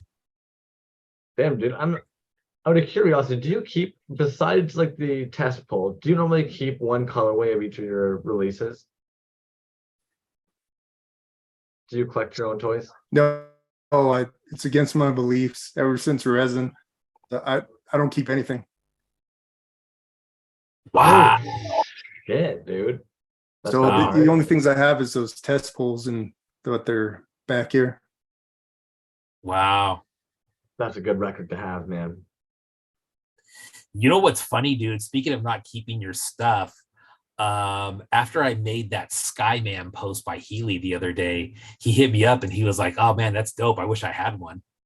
And I'm like, "Damn, you didn't keep one?" And he's like, "Nope, sent them all out." So not unheard of, but that's an interesting theory, man. I like that. I guess I'll leave you guys to it. Well, Thank you very much for coming in, man. I'm sorry that we're just kind of kicking you out like that. Is there anything that you want to leave us with, though, before we let you go? Just in case anyone's wondering, the St. Anansi logo, Beater the J to confirm that. It's on my neck too. It's called a Welga bird. It's of Mexican origin. Beater the J knows what it is. I do. So people are always questioning about that. It's a Cesar Chavez bird. Yeah. But just shout out to you guys, how you guys grown in a year. I'm proud to be part of the first show and this show now. And I appreciate all the audience and everything. It's fun interacting with everybody. Dude, we appreciate you coming in. Like the amount of times you still hop in here on a Thursday and just kind of chat around into that box there. And fuck, dude, it was like almost a year ago. They ended up entertaining our lame asses while we puttered through an IG live, man. Mad appreciation and respect. Yeah, I don't see how you keep up the relentless buying, Beater the J. Your pockets are bottomless. None of us know. Brother, I wish they were, man. It's a calculated attack, my friend. It's got to be that way. Yeah, because I could get like some top-notch stuff, but you buying all the time, that's crazy. It's the room is the issue, you know. And you know, I always say, man, if people would stop making dope shit, I'd stop buying it, you know. But it keeps on coming out, and I mean, what can you do? I'm proud to own every single piece, man, especially your pieces. This one we didn't get to talk about too much, just but you and I had talked about this before about where the wild things are. I still have that shirt for you. Awesome, dude. And you know what's funny is we've talked about, I have some Where the Wild Things Are socks, if you remember those, dude. I found those at like Ross or some discount store after you and I had talked about this, and I'm just like, oh no way, dude. Some things were just fucking are just get put in front of you for a reason. But this is something that goes back to my childhood. Yeah. One thing I never mentioned is my wife has a large collection of Where the Wild Things Are. It'd blow your mind. Yeah, that's I have dope. to send you. That's dope, man. No, but that's before I leave, if I can, just shout out my partner, Dark Flowers. She's always helping me with resin and everything. Stripe 7, Most Monstrous, you guys, Nims is going to be working with me in the future. Yoshi, who's doing the digital art. I appreciate everybody. They're wild. Well said. Well said. Dude, I'm pretty sure earlier when you mentioned you're doing resin again, I saw Beat of the J writing a big note on his pad. Keep an eye on Godmob page for more resin. Yeah. Always a pleasure, man. Check you guys out later. You bet. Right on, man. Take it easy. Salute. He's so nice. I mean, I didn't want to just kick him right out, dude. But bro, when I don't just kick you guys out, you hang up first. No, you hang up first. No, you hang up first. That's the only reason why I'm a ruthless friggin' dickhole about it. Goblin Mob, though, what a gem, man. Oh man, you know what, dude? Such a good dude. Such a good dude, man, on so many levels. I'll tell you what, man, when he was getting into some of those stories, the health stories, and the San Jose stories, bro, I got chills, man, because some of that stuff, me and him, it lines up very, very well. We've experienced some of the same stuff in the same areas, and I'm going to hit him up later on, and we're going to chat about that, man. There was some stuff in there that I didn't know, and I'm not, bro, I'm getting chills just thinking about it right now, dude. But I'll admit, back in the day when I ended up doing an interview with him, he touched on a few things that I almost like, you know, when you sit with somebody, like some of you guys in the chat might get this, like when you're editing afterwards, you're trying to cut it down to a watchable length. You're trying to think of like maybe what stuff kind of came up, because there's a lot of times you're with artists, they just get comfortable, you get chatting, they'll end up telling you something that afterwards you're like, ooh, you maybe don't want me to release that. He's always been really open about those kind of stories and stuff. And there was actually quite a lot of stories in that first time I ever interviewed him. Then afterwards, going back editing, you're like, all right, let's try and get this out of the Toyz. But there's some rad shit that I'm sure you being in that area would probably be able to put into perspective or put on point a little bit better. Yeah, dude. And I know that he didn't want to go into a whole bunch of detail, but the area of San Jose that I think he was talking about was probably East San Jose, which is a very, very rough area, dude. My dad lived down in San Jose for years. He taught and coached at Overfelt High School, which is in the heart of East Side San Jose. It's a rough spot. It is. And now try to imagine walking down a street and seeing thick black bars on every window of every single house. That's the area that we're talking about, man. And it's tough. It's a tough area. He's a tough dude, I think, mentally and physically. He's also an extremely talented dude. We were talking about being talented in a bunch of areas, and that dude, I mean, I can't really name an area right now that I don't think he's talented in, man. Vinyl, resin, printing, shirts, podcasts, music making. I mean, that is a talented human, man. Straight up. Love that dude. And then tosses 2 big old fucking giveaway sacks your way. Dude, that are going international. I love that. I love that I get to finally send Bliss something. Bliss, if you think that's the only thing that's coming in your package, you got another thing coming, my friend. So I'm glad that we get this opportunity to send him some stuff. Bro, you want to open some stuff? Is it time to open? I think it's time to open some stuff. What you got over there? I think it is, dude. So let's start right off the bat with my man Fletcher. Now this is Tycho's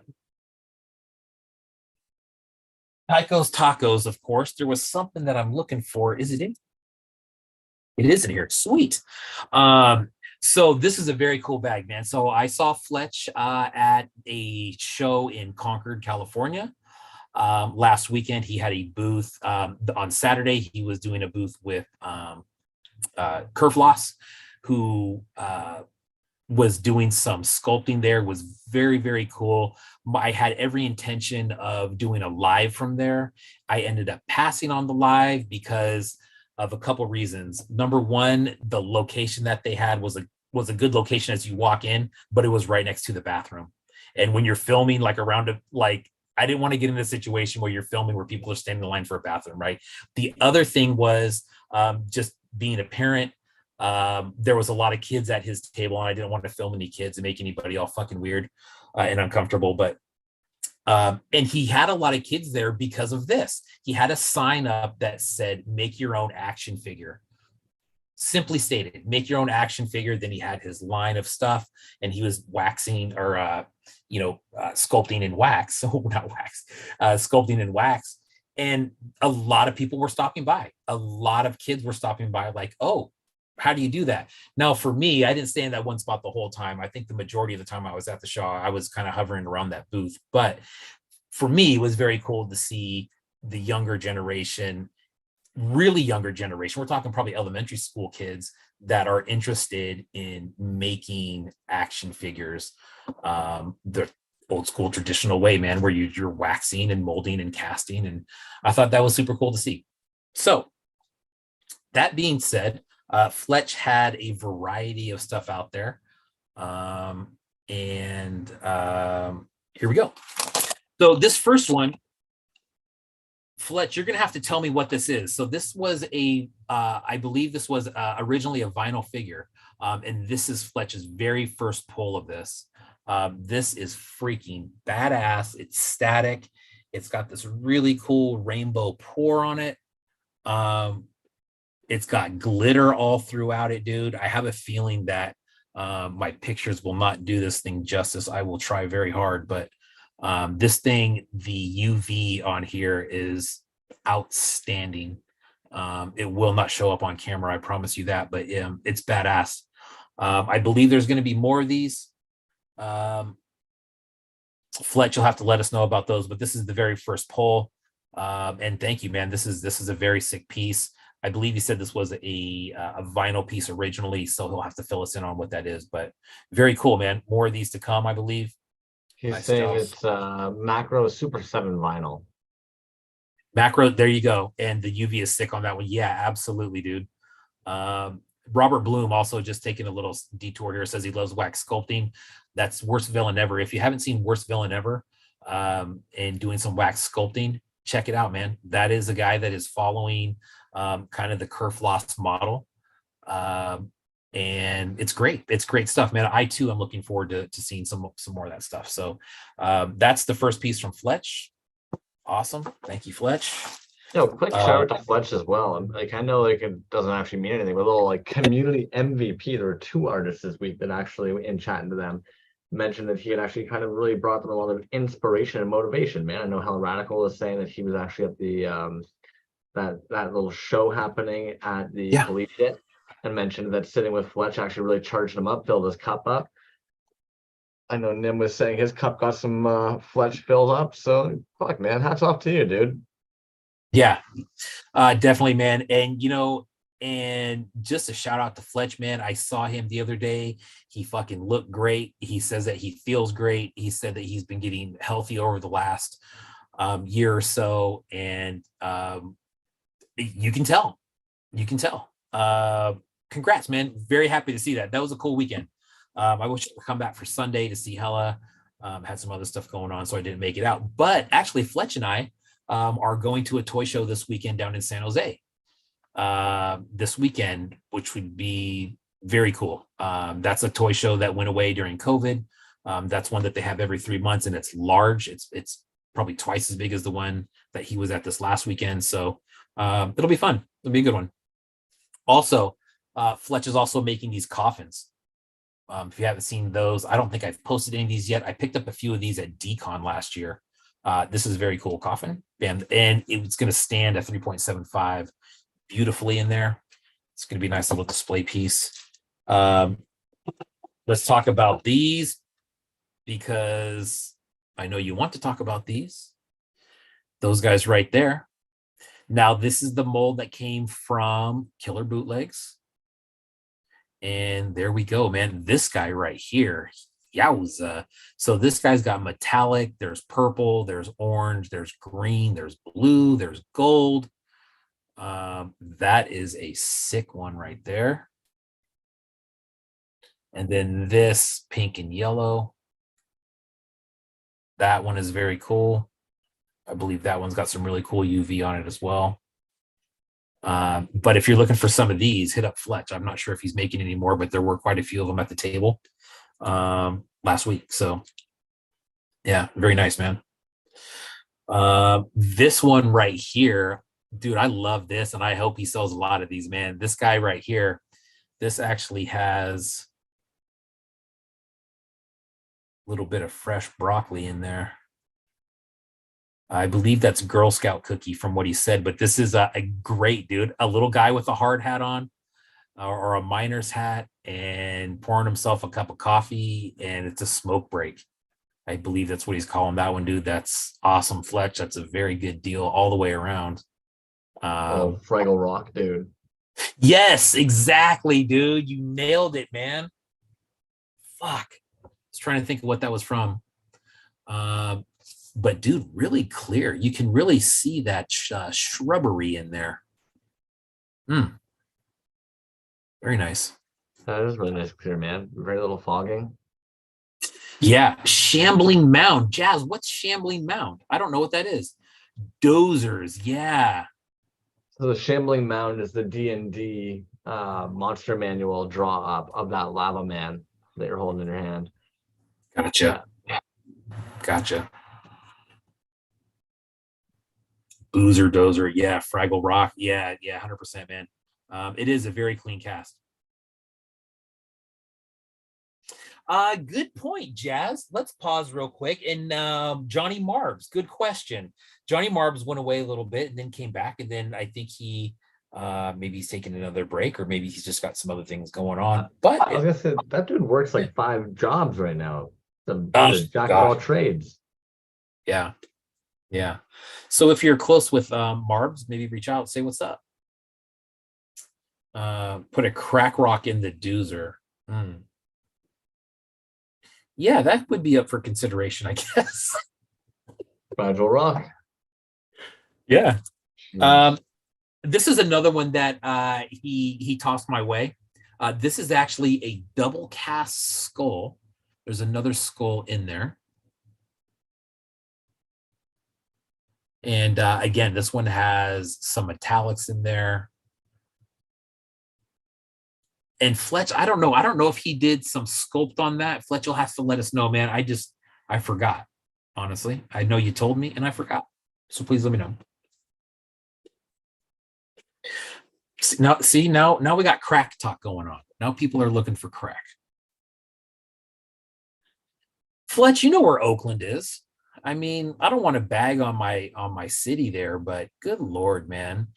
I mean, if you wanted to charge a shit ton, you could always go get some THCA diamonds and pop those in there. They look like crack rocks and they're called diamonds. I mean, yeah, there you go. There you go. So that was it from Fletch, man. Thank you, man. That was all stuff from his show or his table last week at the Concord Toy Show. If you're looking for some of these or anything that I showed just now, hit up Fletch and ask him what the deal is. Bam. Also, we might do a live next weekend from the show out in Concord, possibly, just kind of depending on how that looks there. So keep an eye out for that. Swarmco typically has a booth out there, and Super 7 has had a booth out there before. But I think, you know what? Now that I say that out loud, I think Swarmco is going to be at Monster Palooza, and I think that is this weekend as well. So he probably won't be there. Anyways, so that's what's going on with Fletch. Thank you, Fletch. You want to do another one? Yeah, always. I like how you're talking about some show at a collegiate. Meanwhile, we've got everybody in the chat here talking about cooking crack rocks.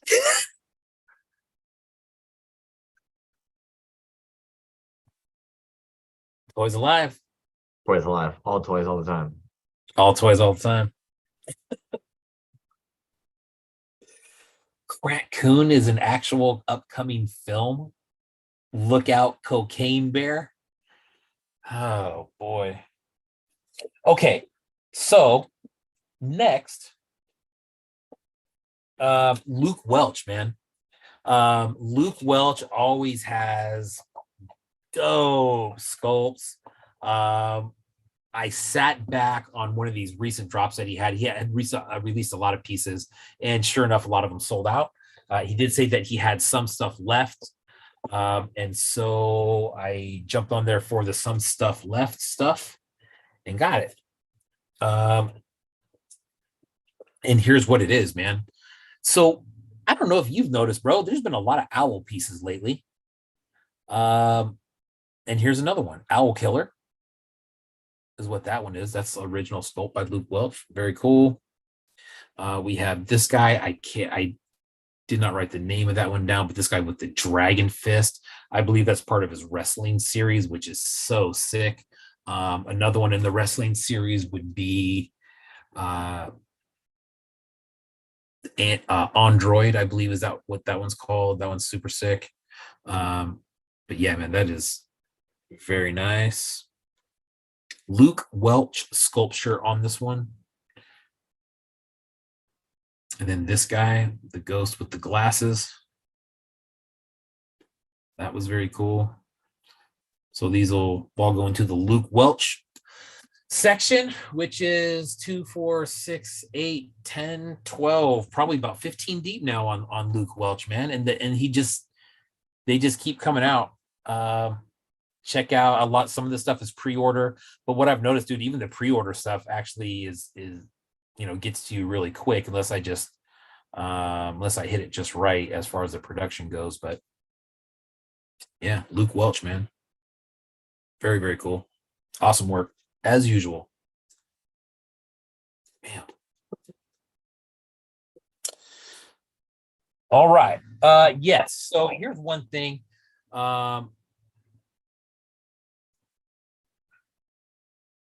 So Dragon Fang is what this guy was called. And I just saw this. This is the header card for it. Really, really cool. Multiversal Wrestling Federation, the MWF. And then there's some nice artwork on the back. A little story about the guy. His finishing move is the Dragon Coil. Damn. Very cool, man. Love that one. Rad ass header for that. Yeah, seriously, right? And I don't know if he did the art on that as well. It doesn't say. I would assume, just because it doesn't credit anybody else. But yeah, man, it's sick, dude. Nice little story on there. The greatest kung fu artist of the last century is bitten by a nuclear irradiated dragon. Fang now has the ability to transform his limbs into the head of a dragon. Will this power be enough to conquer the MWF? So cool little story there. Bam. And you know what, man? These things are always super reasonable as far as pricing goes. They're never very much, you know. And they're always really, really good quality. The pink and the green is what I've seen the most. I believe I have a couple blue ones as well. Gob, yeah. So he said he rewatched and he said the internet was glitchy. Sorry about that. Yeah, no problem, dude. It happens, man. And I think we got the gist of that first part. That second part was was a lot smoother, but yeah. Cool. All right. It definitely leveled out. Yeah, for sure.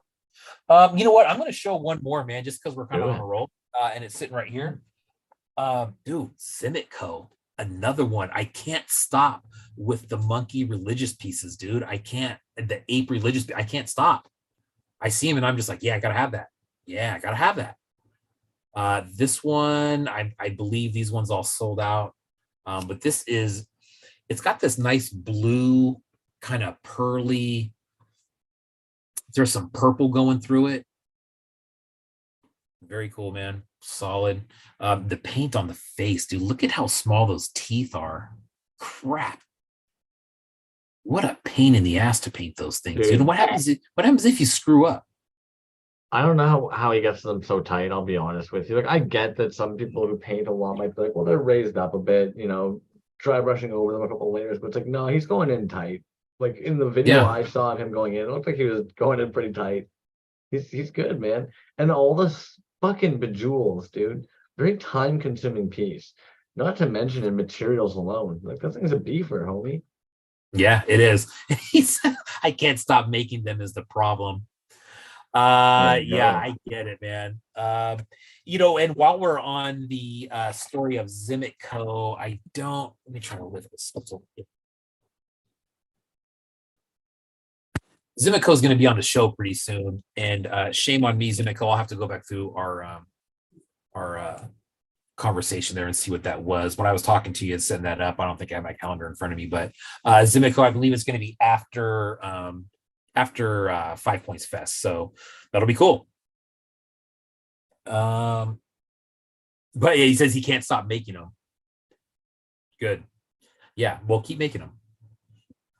Ocular, I'm same boat, man. Wish I could go to 5 Points Fest too, man. Every time I see something about it, I'm just like, oh dang, they're gonna be there. And then people are saying they have all these exclusives, you know,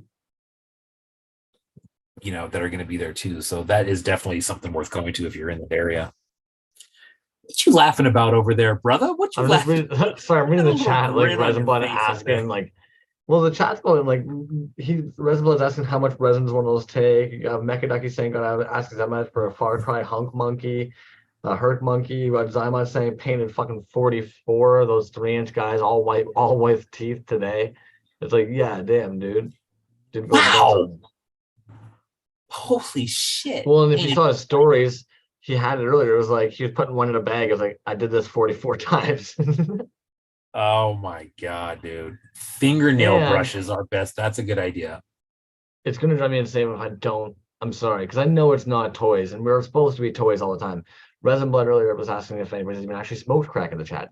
Now, it's not necessarily crack, but the reality is that I've been diagnosed with narcolepsy. And one of the only things to do with narcolepsy is there is no cure, but they basically try and treat the symptoms. So they basically ended up putting me on, it was like prescribed meth, basically. This is just prescribed speed. And the issue is that you're told to take X amount a day, but when you tell your doctor, I'm still tired, your doctor's like, well, yeah, dummy, you've got narcolepsy, take more. Now, the other issue is two things end up happening. One, you can't tell somebody who's like 19, hey, if you want to drink alcohol, you got to stop taking your speed medication, right? So of course you're eventually going to try and mix the two. Now the other issue is when you have narcolepsy, you basically think like, well, fuck, it's like I must be like a rhino. If a tiny little bonobo takes one tranquilizer dart, as a rhino, I must need like 10. So of course it's going to mean overindulgence. Now, two things that end up happening with this. One, when you live in a little tiny hick town, you are bound to experiment in things. When you run out of green sometime, yes, you are going to put some fucking speed into a grinder. You're going to grind that up. You're going to put it in a bowl. You're going to try that out on fire. Now the reality is, it will not catch on fire. The flame wants to bounce up off of it. And the density of the smoke is fucking wild, man. You would be surprised how quickly, like, barely any smoke fills up in that bong before your lungs are just like, boom, oh, I'm full. So nuts. The other thing is probably one of my favorite stories of all time is, don't do drugs, kids. You're at the bar, you see this big giant row of chicks, probably like 10 girls all sitting there having a fun old time. They're eating their meals, they've got drinks, they've got their purses and stuff on there. And for some reason, Crumbs is dancing up a storm. And he's thinking to himself, as if they're not dancing. The music is great. Why aren't they dancing? And of course, being a stupid vocalist of a metal band, what do you do when you want everybody to get fucking nuts? You put your foot up on the PA and you say, everybody go fucking nuts. So I approach this table doing the classic. And what do? Put my fucking foot up on this big giant row of table and go, dance, dance, as the table does this. And all of a sudden, all their drinks, all their food, all their purses and wallets just come sliding down and crashing on the ground. And I'm standing there now doing this. And some chick just looks at me and she's just like, you should probably leave. And I'm just like, oh, yeah. And fucking Audi, man. Don't do drugs, kids. And if you're ever wondering how I can name off those names so fast, let me just finish my notes here. Ask Crumbs if everything is cool. Exclamation point. All right. Well, that was interesting. Thank you for that. That message. all toys all the time. All toys, that's the only thing we talk about. It's just toys. All right. Well, what's next? You want to do some tabbies? You want to do some opens? You know what? Let's dive into some tabs real quick, only because I know we've got a big old pile of them, and I want to make sure we get through a couple of them. And with the way the night's been going, we've been doing so much, I've kind of even lost a little bit of track of what the game plan was with tabs. So I know you popped this one over to our Toys Alive page, Neko Satu. I believe it's because you're trying to get the save the date for the 05/05/2023. If I'm not mistaken. Well, that wouldn't make sense because that would mean it's already passed. Touche. Which I didn't even catch that, dude. Honestly, okay, so they pinned that. Maybe no. That happens. Dude, I just saw that. Well, next up, I mean, let's be real. This Kajuki fucking drop, dude. God damn it. Drop alert. This Friday, June 2nd, 5 p.m. PST. Newest figure, Computer 64 will be available. There'll be 8 bagged and tagged, 4.75, 3 points of articulation. Missing anything? But yeah, these are fucking rad, dude. Those are badass, dude. And what I like about it, dude, he kind of alludes that there may be more figures in this line coming. It looks like it came from a movie that him and his friends made. It says right there 25 years ago, which is cool, man. Those are super clean. I love every one of those, man. Those are all so damn good. What a great maker, man. They keep on showing and time again how they're able to just really do a bit of it all, man. Yes. Look at that clean paint app. Dude, so clean. And you know what, man? I will be... Now, I don't have a piece from everybody out there, of course. I don't have everybody's best work, of course. But I'll tell you right now that this guy's work and his magnet work is the closest thing to Lab 9 that I've seen. Right. Do you have any Tone Twisted Tiger? I do. Yeah. I know you can't really put one above the other, but closer to LM9 than TT Tiger? Dude, so Tone, man, that dude, the way that he breaks stuff down, it's unreal. It is unreal, man. Go through some of his I was looking posts earlier. and see what it's insane. They're both extremely talented 5.5 artists. Tone doesn't have a lot of stuff out there. I know when I first started following him, I'm like, it seemed like he was active maybe a while ago, and then he took a break, and he kind of came back, and everything he makes is dope, dude. I have some super sick pieces from him. And Kajiki is same way. Now, Tone, he typically goes traditional articulation as far as like He-Man with the peg. Well, not with the peg, with the ball joint, right? As far as on the arms. Yeah. And Kajiki, he does have some that are like that, I believe, but there is, he uses magnets too, man. And his magnet work, like I said, they're big, strong magnets, a la Lab 9.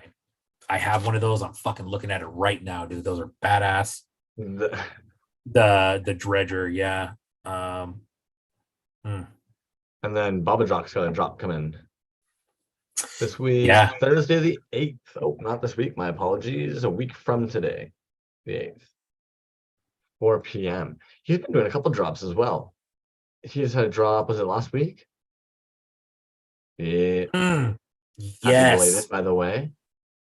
Yes. Dude, what a good drop. Look at that variety on that, dude. Yeah.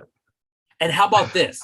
Here's what I really, really like about this guy, man. Well, I like everything about this guy, but one of the things that he said was, like, hey, if you miss out on one of these and you want one, hit me up and I'll make you one.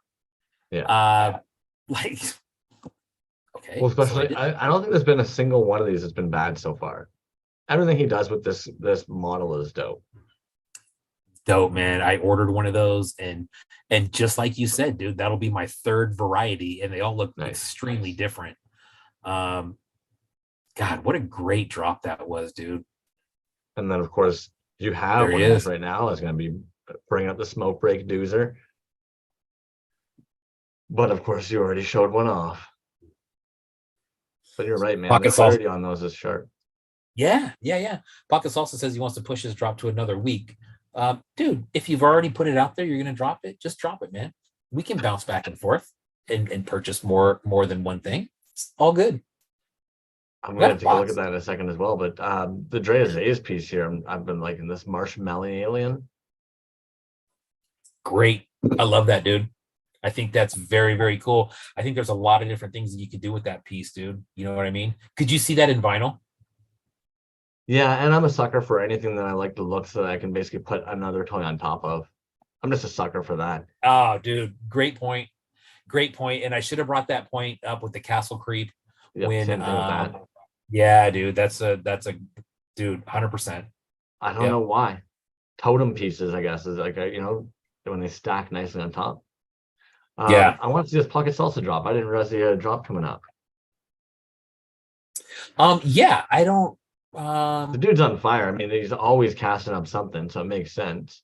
Yeah. Boba Tea coming along. That's smart. Burial Boba Tea.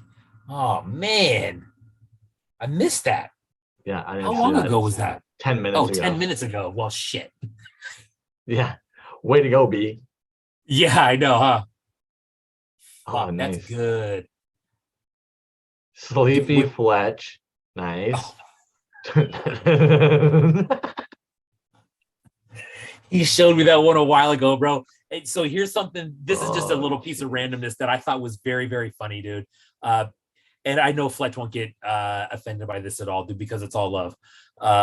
But Pocket Salsa had said that he's making a piece called Sleepy Fletch.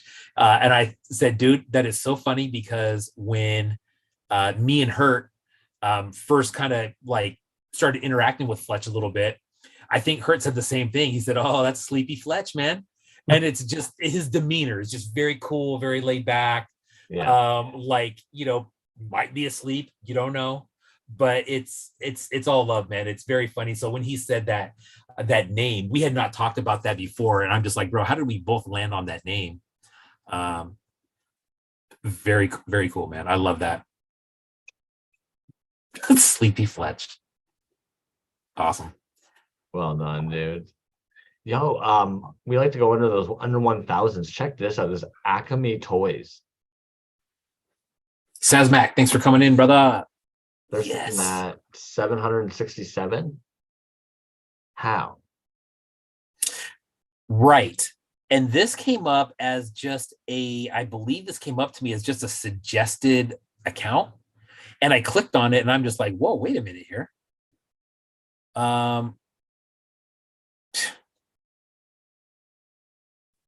Dope. Yeah. Oh, how do you pronounce that account name? Is it Acme? I would think it's Acme. Acme, okay. Maybe it's a company. I don't know. I don't want to get too fancy with these after fucking Rage and Toys.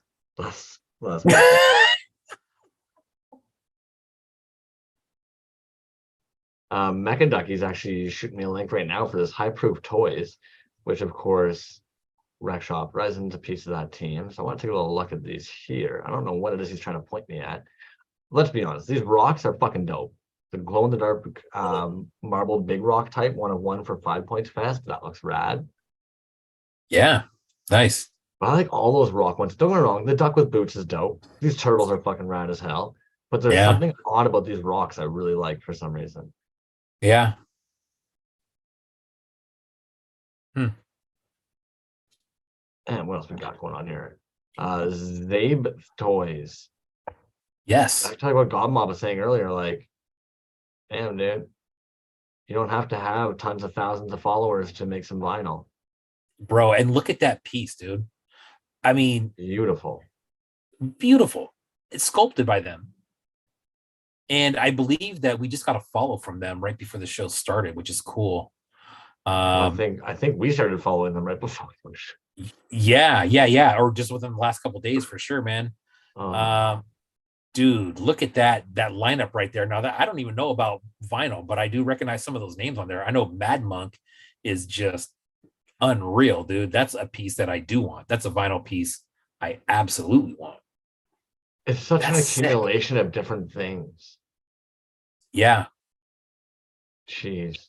Man.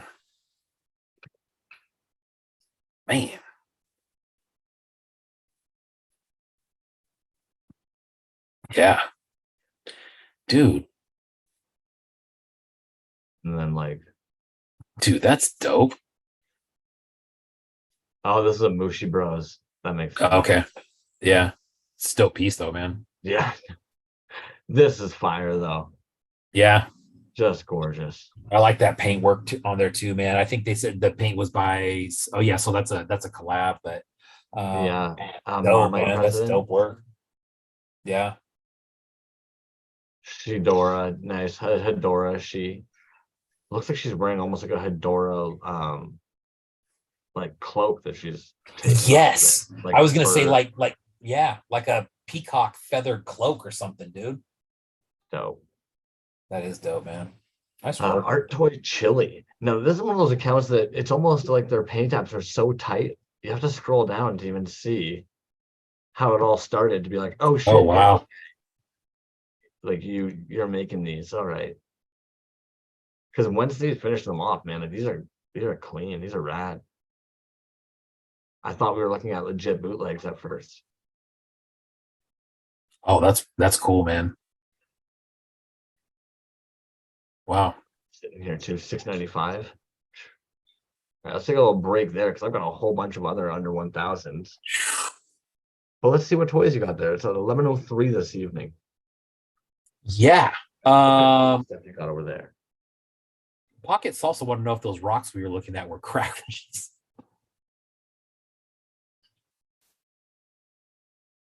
Sometimes it's just too easy, you know what I mean? Like sometimes I feel like we provide like a silver platter and we just hand it over and there's boom, like they got them right. Like here comes the snappy comebacks. Yeah. All right, so let's look at this one, man. So here's something a little bit different. This is from that damn JDO, Deadbird Toys. This is something that is a little bit different. Now, normally I'd be showing a Bone Ghost, either in a 3.75 scale or a or a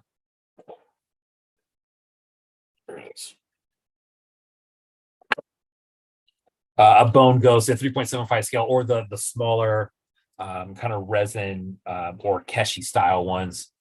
This one, though, maybe you didn't know that he also does these laser frogs, dude. These are very cool. It's resin. It does move. That gun is wild. I have not put this one. Oh yeah, definitely glow on here. Definitely some very cool glow. Yowza. Yeah, damn, it soaks it up quick too. Nice, man. It's hard to see the detail on there, but the frog actually itself is outfitted with a bunch of kind of combat stuff on the back here. But that damn JDO, Deadbird Toys, man, a little something different, not a bone ghost. You know what, dude? Here's something that I have from him that I just remembered that I didn't show. Check this out.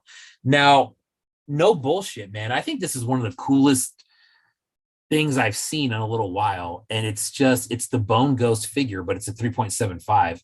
Now, he was experimenting a little bit for a while, and I think he said he's definitely going to make more. But these ones that have that kind of like marbly pour on them, these are incredible, man. I really, really dig these. I don't know if this one glows or has UV on it. I can't remember. I have another one that definitely glows. But that's also from him. Bam. Sick. The marbling on that thing is superb. Really, really nice. Stands really well. Nice little kind of chunky base there. Dope, man. That damn JDO, actually a Northern California guy. I believe he's in Santa Rosa area, which is close to me. I was out there today, as a matter of fact. Cracky Flapjacks, his stage name. Cracky Flapjacks. So that was from damn JDO. Very, very cool. So Astronomical Station's asking, I was a little curious too, is that a brownish or a root beer color inside? I was curious about, is that a white, black, and red? It is, good question, man. Clear in there as well? Yeah, so it's definitely clear. Then there's some very, very, very light blue. And then you have almost like a reddish copper metallic. Like a rust red, iron red? Yes. A little heavier on the red. But yes, you're right. And you know what, man? I don't think these are even on the website anymore. I think once these sold out, I mean, they sold out right away. And I think he took them off there, so you can't really see what they are. I will get some pictures of this maybe this weekend and post those up. But yeah, phenomenal work, man. I know that he said he was making more of these because they sold out so quick. So, but that's awesome, dude. The 3.75 Bone Ghost. That is one of my favorite things going right now, for sure. It's one of those ones where you want to get in there and just fucking buy them all, right? But you don't want to be a fucking dick like that. But they're dope, man. I think every single one that he makes is going to sell. Very Super 7 looking in the design. Yes. Yeah, man. And yeah, go ahead. You go ahead first. No, you go ahead. So I went on some travels the other day with King Dingus, actually, and I'm showing some of my favorite spots in Toronto since I've been here. They've been here way too long. They should already know these places, but whatever, they don't.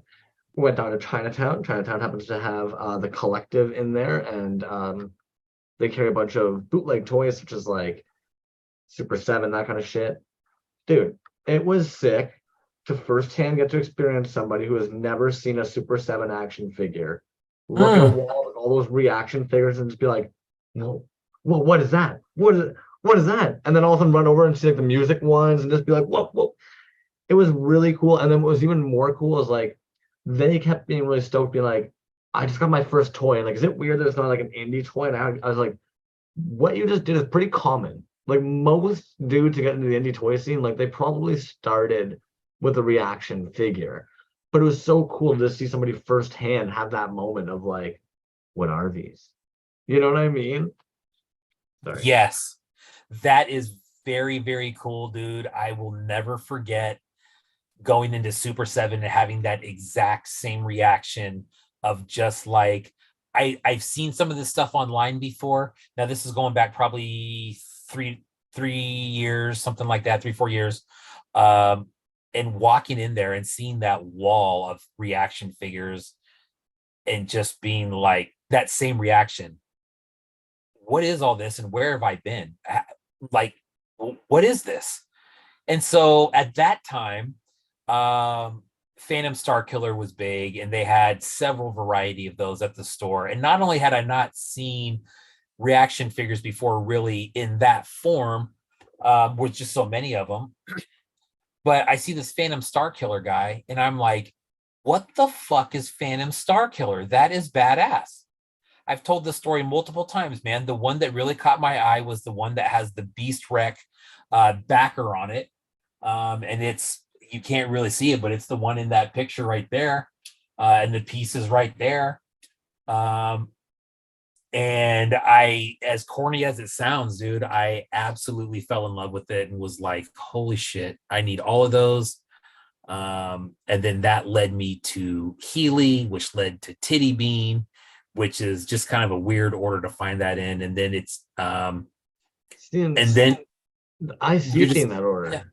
Yeah. And it's just, and then that's kind of the beginning of the, you know, of everything. You know, you find one and how Instagram works. Next thing you know, you're just like, oh shit, this guy's got some good stuff. Oh, this person's got, oh, this art, holy shit.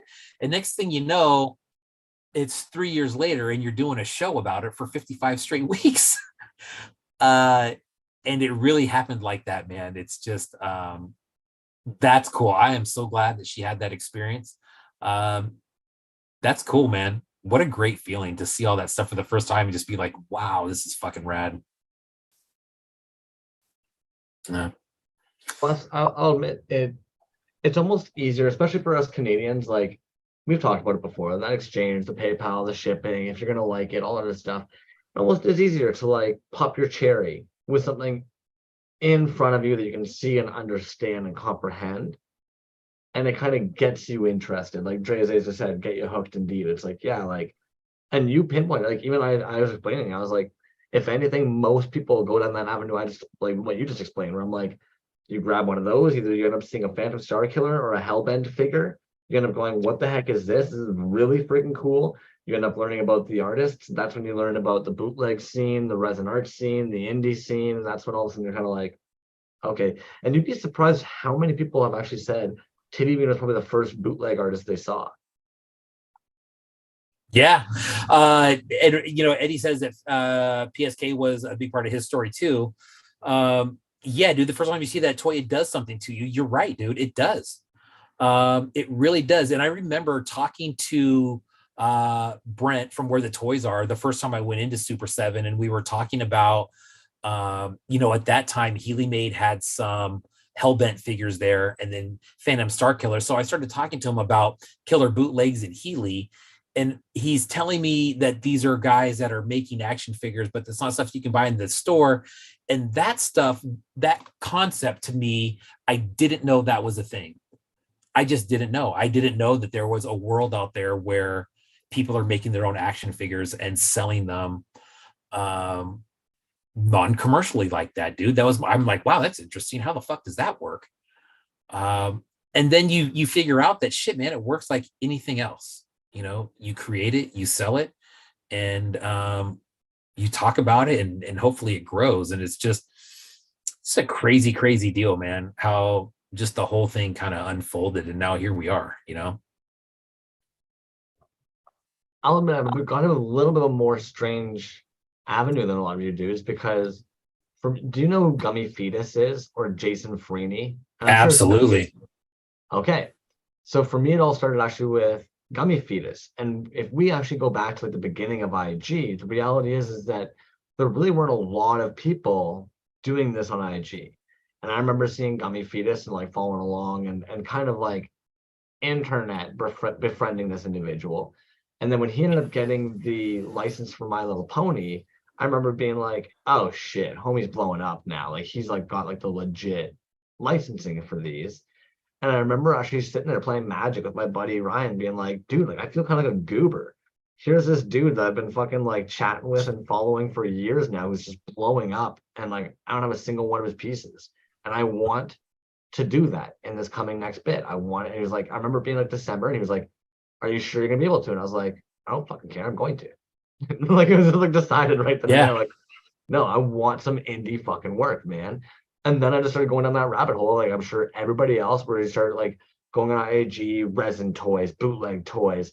I'd go online and even Google, be like bootleg toy makers in Canada. Luckily I found Toyronto. Suddenly Toyronto, you're like going down on all the tagged posts. You're finding Indie Art UK, clicking on all those posts, right? Starts off, I'm sure, like everybody, you're finding the Has No Talent, the Killer Bootlegs, all those, like, if it's got 90,000 followers, 100,000 followers, you're finding like the blow ups of the indie toy scene.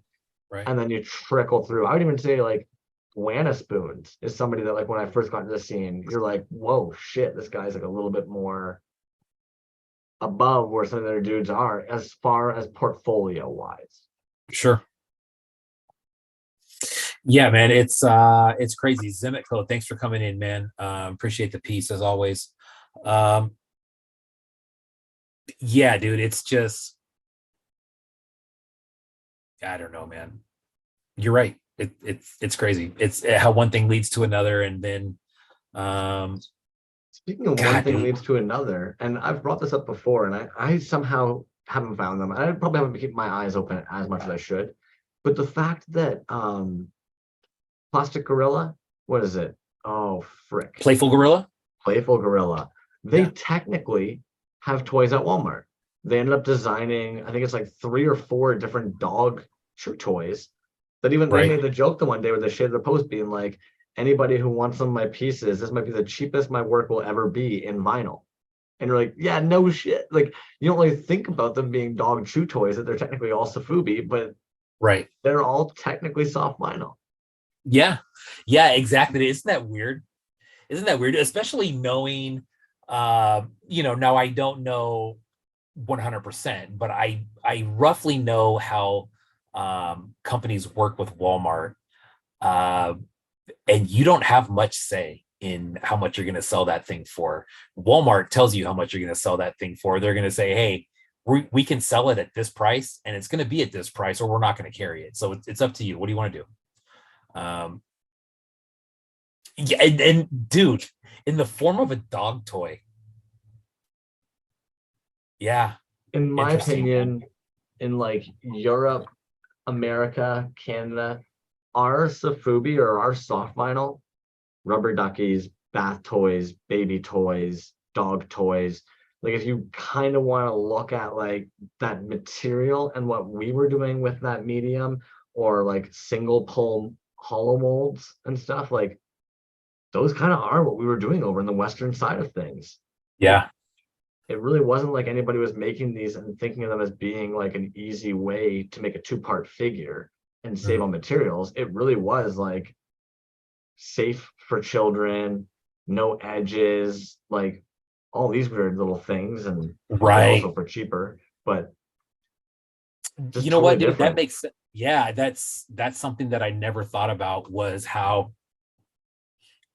when you look at it, and if you look at a vinyl piece, right, and you look at like a baby toy and what a baby toy doesn't have on it, right? It doesn't have like movable pieces. It doesn't have small pieces. It doesn't have a lot of parts that move.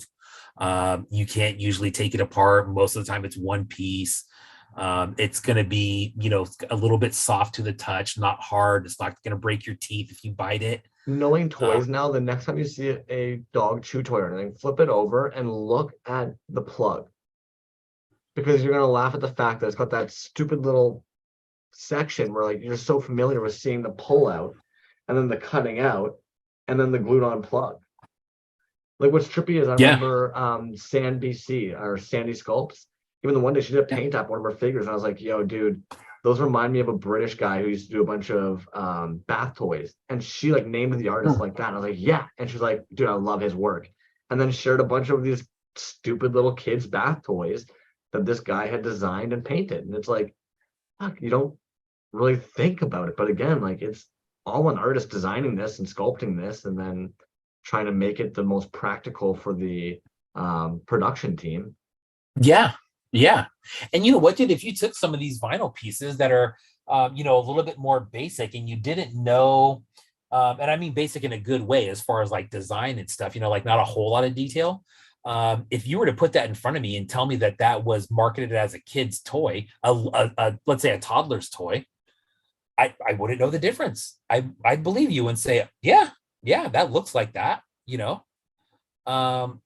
which is interesting, dude. I've never thought about that with the bath toys, right? Bath toys are a good example of that for little kids because they usually float. And they're like that vinyl material that's not gonna, get all fucked up in the water. But interesting, man. Interesting. I like what this chat's got going on over here. Me too. Ordinary toys, bro. I was that middle-aged Mets fans caught my eye, and that they were talking about blue and orange, which is very cool. Ordinary, let me know, man. I know you're out there out in that part of the country. I can't remember if you were a Mets fan or not, man. That's interesting that blue and orange are the most attractive colors to middle-aged men. I love that combo. I do like the Mets in general. 86 Mets, probably my second favorite team all time, but that's a different story.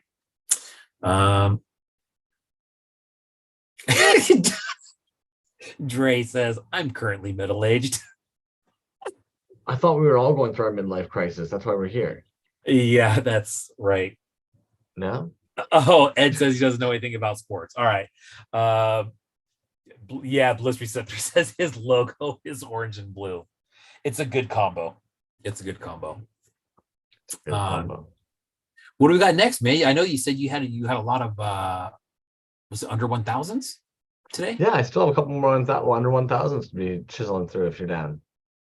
Absolutely, man. I have two more unboxings, and then we have the E2K gift card giveaway tonight for the almighty and powerful E2K. Get your butt over there and do some shopping. If you haven't, what are you doing?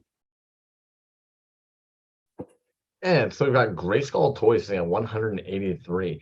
Now, this is one of those makers where I feel as though it's just a matter of semantics because they refer to them as being customs, but these are clearly casted up pieces. And I believe we've actually looked at this guy before. Yes. I think this is fucking rad as hell. Well, and wasn't the John Wick piece in a show? Yeah, I believe you're right. Would this been part of the Apocalyptico show? You know what? I can't remember. That's dope though. Massive mini horse.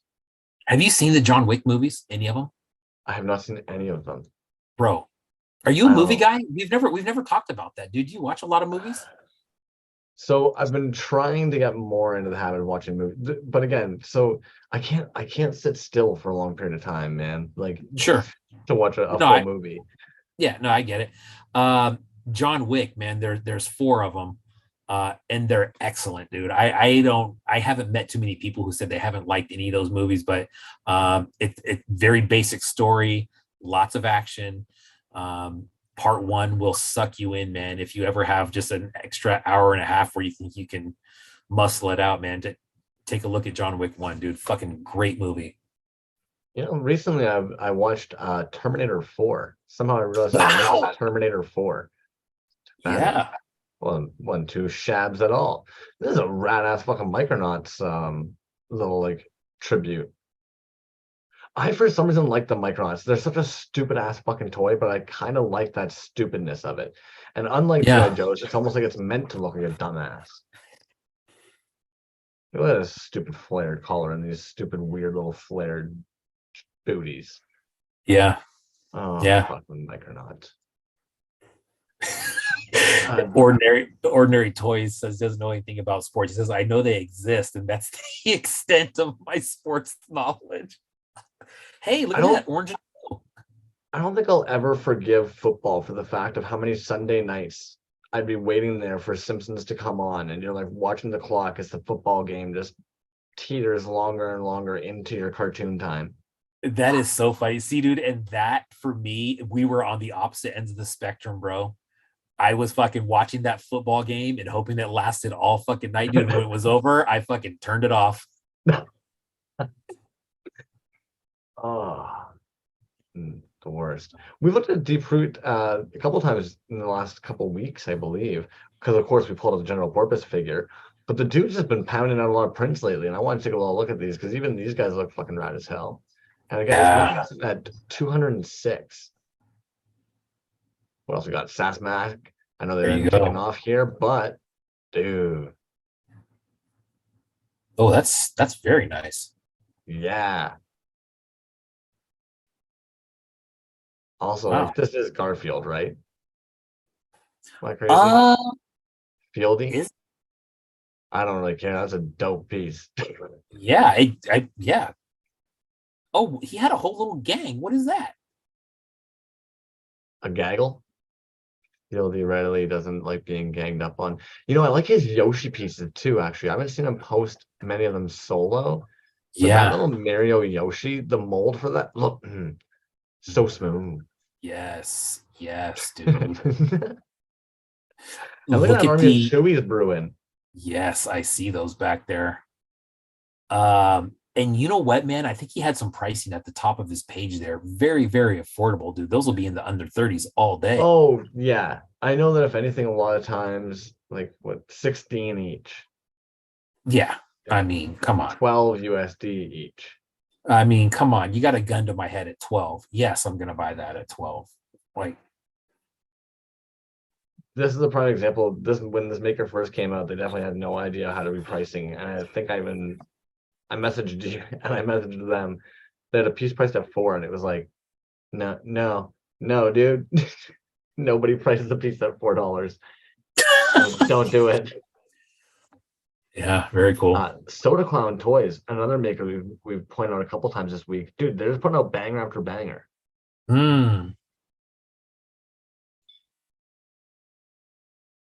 This is what we were looking at last week. And then now they've got these Real Ghost Series 1.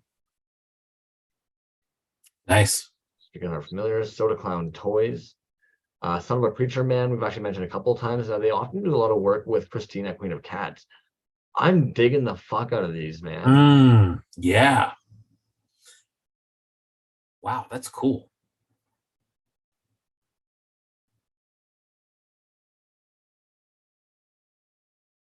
No, that's an interesting look, dude. I have not seen that. This is a Morning's demold that need to be cracked open like an egg. It's like, damn. Wow.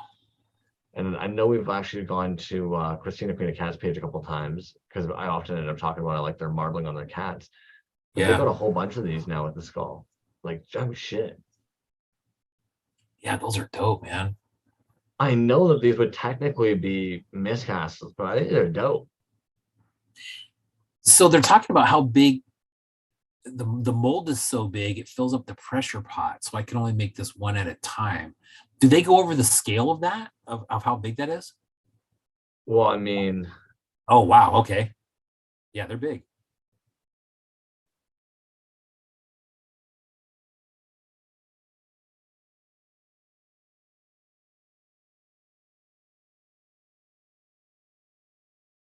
Oh, that's chunky, man.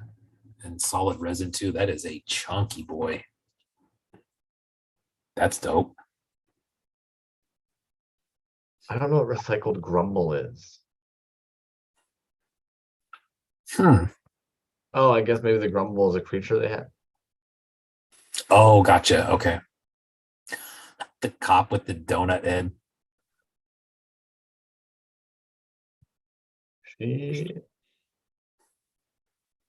That's sharp. Yeah, that is nice. Wow. Now, what do you think that is? Do you think that's hand paint, or you think that's some sort of I think hydro dip?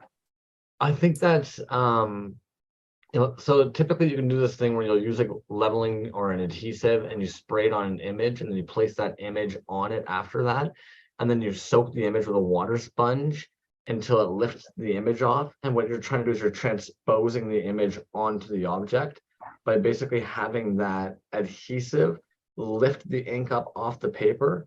And then the adhesive now be basically like glossed over the surface of it. It's almost like it's almost like a paper mache effect, but I believe it's called transposing. Gotcha. Decoupage. There you go. 25 pounds for that. That's not bad. Not too bad at all. Yo, shout out to Death and Strawberries for this one here today. Look at this fucking beefer. Like, I made this. That's nice. Anyways, clean poles, man. Yeah. Also, Eddie nipples. Eddie said that he loves little sculpted miniature figures, man. Yeah. And that's, dude, we were just talking about Luke Welch, man. And that's when I think of like sculpted minifigs, man, the dude probably comes to mind more than anybody. Just really, really fucking rad work every time. Him and Rojo Toy are like the two old school miniature kaiju and Keshi sized sculptures that come to mind. And of course, General Porpoise, since I want to show this guy off, man. I hate that on PC you can't fucking click through a reel. But I just love the colors on this piece, man. Young Trasha Sorenstein. So I'm assuming bits of the resin pieces in here. Oh, it's gonna take too long. Wow, fuck the way. Wow, man. I'm too impatient. But look at that marbling. Wow. I can't wait to see that thing pop up in the shop, man. Dope. Man. Do you see that one? If you scroll down that second row, far right, that was a wedding that he went to. Yeah, dude. Yeah. That is so awesome, dude. God dang it. If I ever get married again, man, I'm gonna commission somebody to do that. That's badass. That's quite the dope ass fucking, I don't even know how to explain it, man. Group thing. His paint apps are so fucking good, dude. For somebody who claims to hate painting, or claims it's their least favorite part, I guess, of this process, they're so fucking good at it. Yeah, you're right, dude. The paint on those things is just crazy good. Do you have all the heads? Yes. I do. Yeah.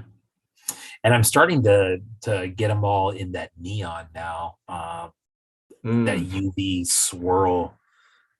Just amazing, dude. Really, like really that cool. Skin Man one. Yeah, 100%, dude. Actually, those might both be mine.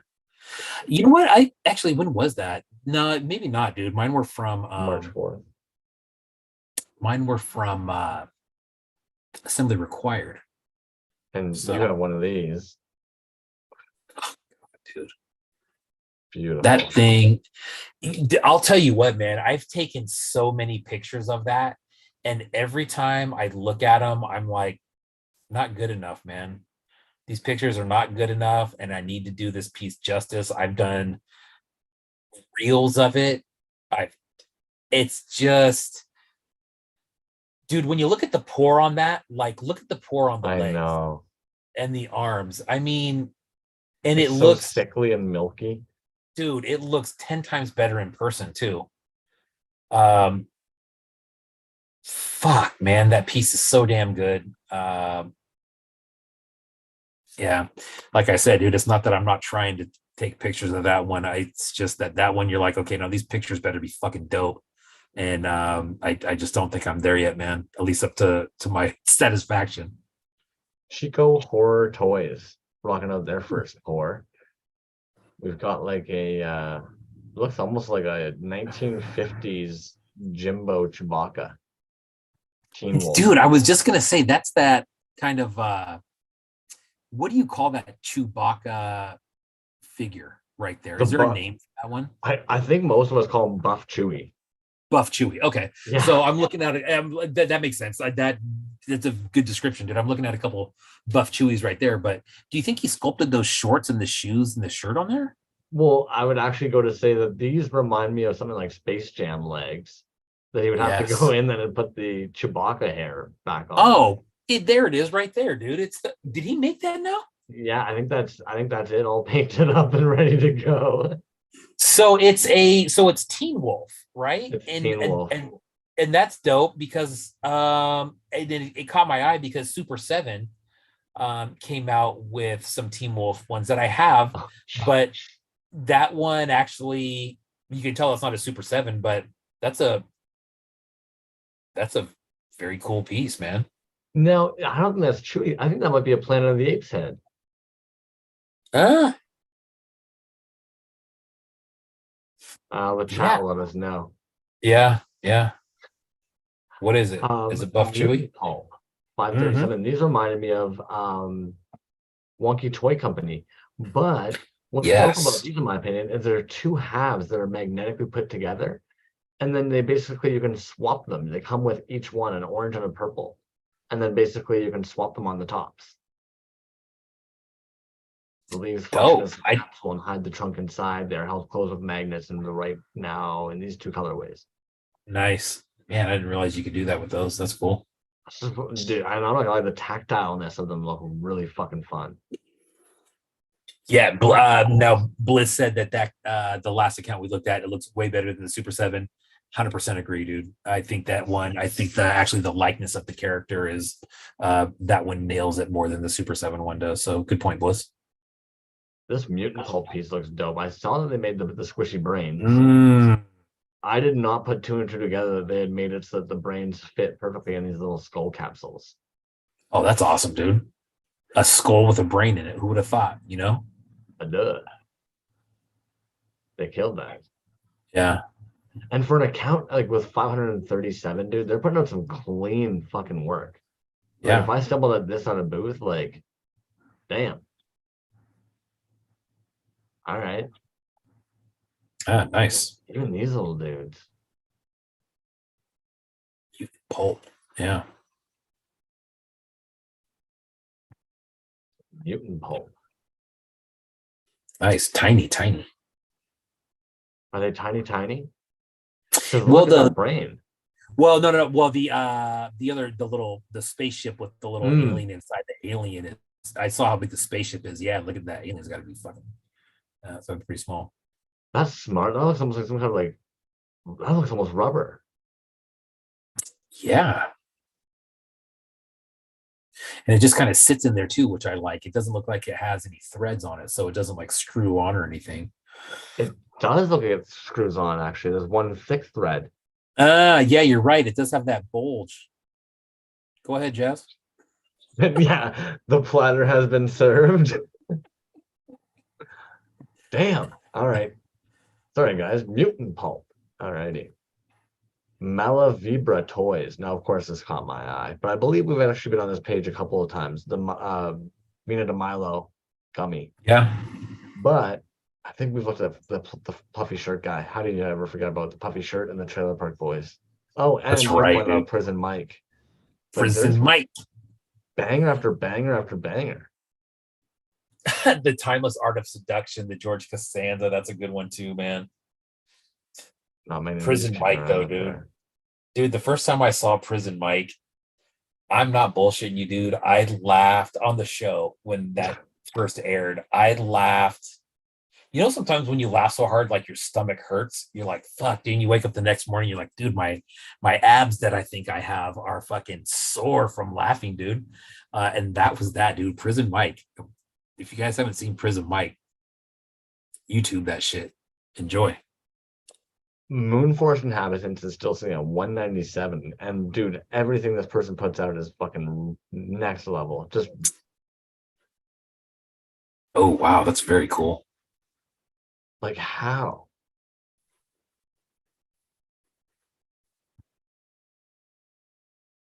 That's cool, man. I think even the first time that we ever took a look at them, they had just done the Mario stars. Mm. Yeah. Oh yeah, those are nice too. And yet, like, they just keep on, like, dude.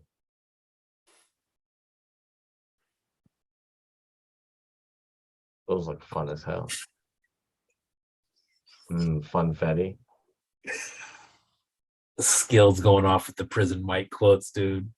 Gruel sandwiches, and you can eat your own hand. Oh man. I didn't realize that's what's in the soup. Oh, that's cool. Wow, dude, those are all little hand sculpted pieces too, huh? Dude, that cauldron is actually way bigger than I thought. Yeah. Also true. Wow. Way fucking bigger than I would have thought.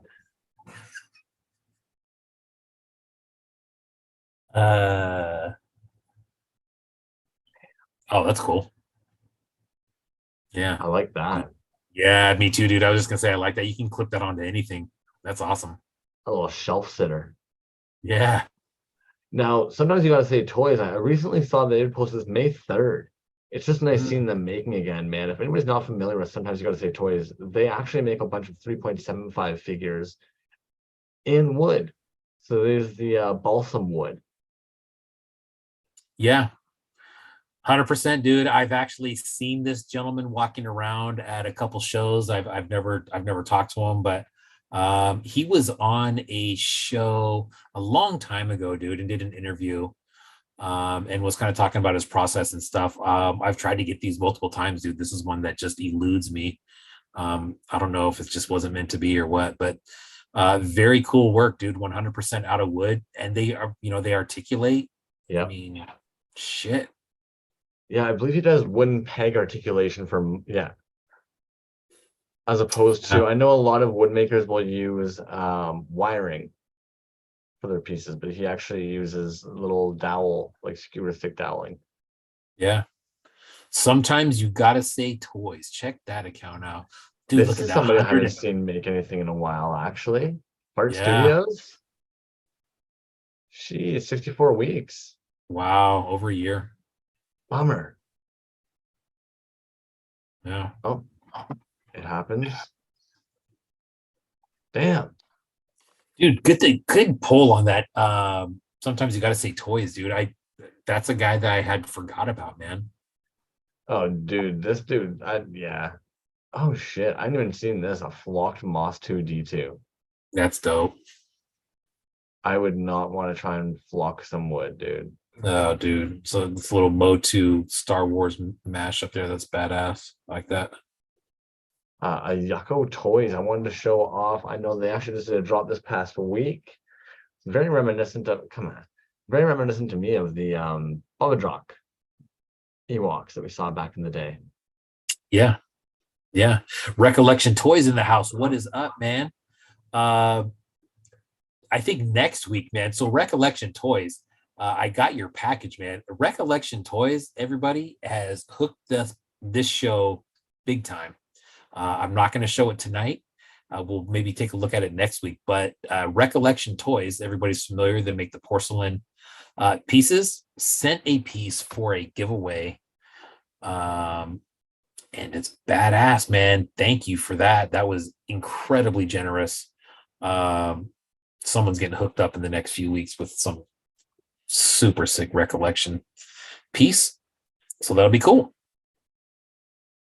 And of course, if for some reason, somehow anybody in the chat is not familiar with Recollection Toys, there's a little copy and paste or do for you. But, bro, that beast, man. Oh, God dang, dude. How dope is that? The envelope. Oh my goodness, dude. They always push the envelope, but they've been really pushing the envelope. Yeah. I mean, I think this was definitely an envelope pusher. Oh my gosh. This was definitely an envelope pusher. 100%. Those, This oh was my definitely God, envelope pushers. bro, look at the amount of likes on some of those posts. That last one with the Not R2D2s, enough. almost 1,200. Holy shit. Not 2,200? Should be Wow. more. Like, let's be real, dude. Who else is doing this? No one. Nobody. No one. Bro. One of those No right one. there. One of those right there is very, very close to the top of my want list. I've missed on those at DKE multiple times, dude. They sell out fast. The black one that said Dark Lord on it. Good Lord, I wanted that one bad, dude. The Leia one, also dope. God, dude, just porcelain. I mean, and if you don't have one, it's porcelain. Like, we've all held porcelain things, and that is 100% porcelain. Dude, the videos that he makes on making those things are phenomenal, dude. That is a art in its own. There's another little crossover, right? Porcelain Those making. molds, dude. Yeah.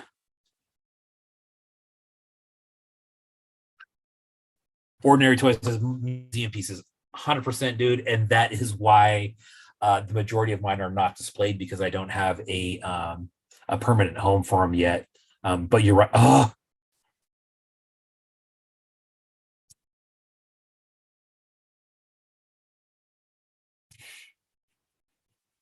Time and time again, man.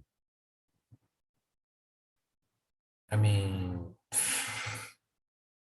We could probably spend 3 hours just opening up a picture going, and you know what, dude? And I know they have to be packaged really well because they're porcelain, but phenomenal packaging on these things, always. Look at that. As you're saying that, I was gonna say, how do you not? Yeah. You just said it. It's like, well, Yeah. how You know, and well packaged. Yeah, you could easily put them between two pieces of foam and call it a day and put them in a box. But Oh hell, there's some cutout, makers that would put that in a bubble lope and put it in a cereal box, yeah, right. List goes And on. then this little the stand on top with the signed, a little museum wax, a sticker, money every time, man. Oh, anyways, sorry Yeah. about that, dude. Hey, I'm sitting with 2, 4, 6, 8 tabbies left. What you got over there? Cool. So let's do two more boxes, man. I'm gonna do a pocket salsa box because there's multiple pieces in there. And then we're gonna look at Dark Rainbow. This Dark Rainbow box is gonna fucking blow everybody's mind. All right, it blew my mind when I opened it. I forgot. I know, and yeah. He included some giveaways again, and I mean, Dark Rainbow. Some of the stuff we're about to see tonight is phenomenal, man. Really, really good. So One pocket salsa, everything, right? What's that? One of everything from the recent drop, right? Yes, actually. Get a napkin, folks. But first, pocket salsa. Yeah, pocket salsa, man. So let's get started on this. So the first one that I got, now he's into this series of making pieces based on artists, and this is the one from it's kind of hard to see. This is the general purpose piece. I picked the silver one. Very dope. Super clean, man. Really, really smooth. And oh, wow, look at that, dude. I didn't notice the clear on the bottom. Look at that. You're like looking right through it almost. Wow. Sick. Nice work. Pocket salsa. The general. Mr. Porpoise. That's a good piece. What else we got? This owl, man. This owl is dope. Here we go with the owls again. That's a good one, man. This is a chunky piece, man. Solid resin on that. Really, really sick. Clean, super clean. Nice. Is that a hard gradient right down the middle, or is that actually like a double cast in that head there? Like, has it been chopped off and then, or is yes. it? So Okay. in the previous box that I got, he sent me an extra, and it was just the head. So this is the whole thing now. Oh, sick. But yeah, the top is like a pink and a purple fade, and then the bottom is, oh man, I'd probably have to see it in the light to see exactly what color it is. It's very dark. I know that.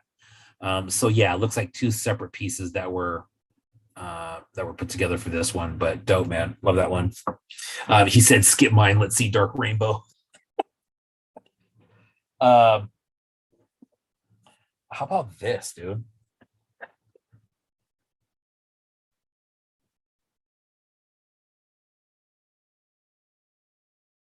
That's a big old way. Yeah, I was gonna say that's way bigger than you thought, right? Because that's way bigger than I ever thought. Here's a quick story about these, dude. I found one of these shells when I was a kid in my backyard. I was digging in Half Moon Bay, and I found one of these shells in my backyard, dude. And I always thought, no way a real bullet was in that thing, dude. But I mean, sure as shit, that's what that looks like. That's dope. Solid resin on that too, man. That's, I don't know how much material that took, but it was definitely a lot. I don't know if that's what the bullet actually has in the base on it, or if that's just where the pour spout is, but it almost looks like the suction cup portion of the bottom of a butt plug. All right. Stickers. These are fat, dude. Look how big those are. Boom. Very nice. Salsa. And then this, dude, is dope, man. So this is some hand-drawn art here. God, dude. That's a great looking piece of art right there, man. I'm gonna frame that up and hang it as soon as I get the new room going. But yeah, that's a very cool piece. That's a gorgeous piece, dude. Yeah, very cool, man. And if you look, man, you see at the top here, there's teeth on there. So it's like whatever that is about ready to chomp down on that guy. But well, it's almost like that mother piece he's done. Yeah, 100%, dude. Yep, absolutely. Rad. Robert Bloom says probably from the battle for LA. Yeah. See, and I know they said it was a 30mm round, and I know that when he posted about it, it mentioned that as well. But I had no idea how big that actually was. Robert Bloom, dude, they're good. I'll be honest. They were sitting on the floor beside my computer for the last like week, and I was told to put them on. I did, and my butt basically looked like, you know, those old videos you see of like the women in the Victoria age where it's just super pasty, like white makeup, but the cleavage is like that. It basically just looked like that. Just two super white pasty little hams. Just, oh man. I guess saying I was told to put them on makes it sound a little aggressive too. Put them on. Oh man, Dylan Clement commented on these stickers. You're right, man. Those are badass. Very cool stickers on those. Rad art on those, man. Who did the art on those, by the way? Pocket Salsa. Yeah, fucking fatty, man. I know those are actually his like IG logo at the moment as well. That one there, yep. Yeah, and actually the last box that I got from him had some smaller of these stickers, so I set some of those aside for you, so you'll be getting some of those too, my man. That's fatty. I hope he feels really awkward at home right now. I hope Pocket Salsa is just like, fuck, man. I don't want these weirdos talking about my shit I made. Just open it in private and move along. You know, the last time that we looked at his stuff, I commented on the little TVs that he made. I don't know if you remember those or not. That's some of these small TVs. But what do you know? There's a blue and orange one, or kind of blue and gold. There's a couple of those in there. Those are sick, dude. I like this one that's got this has got a very vomiting droids feel to it. Where's Vomit tonight? Where you at, dog?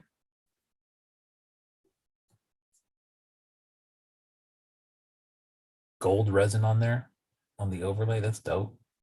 Sick, man. Pocket salsa. Now pocket salsa, there is another piece in here that I am not going to show tonight because it's for somebody. You know exactly what I'm talking about. Pocket salsa. So that's why I'm not showing that piece, but it's right here. So thank you, man. That was a really cool box.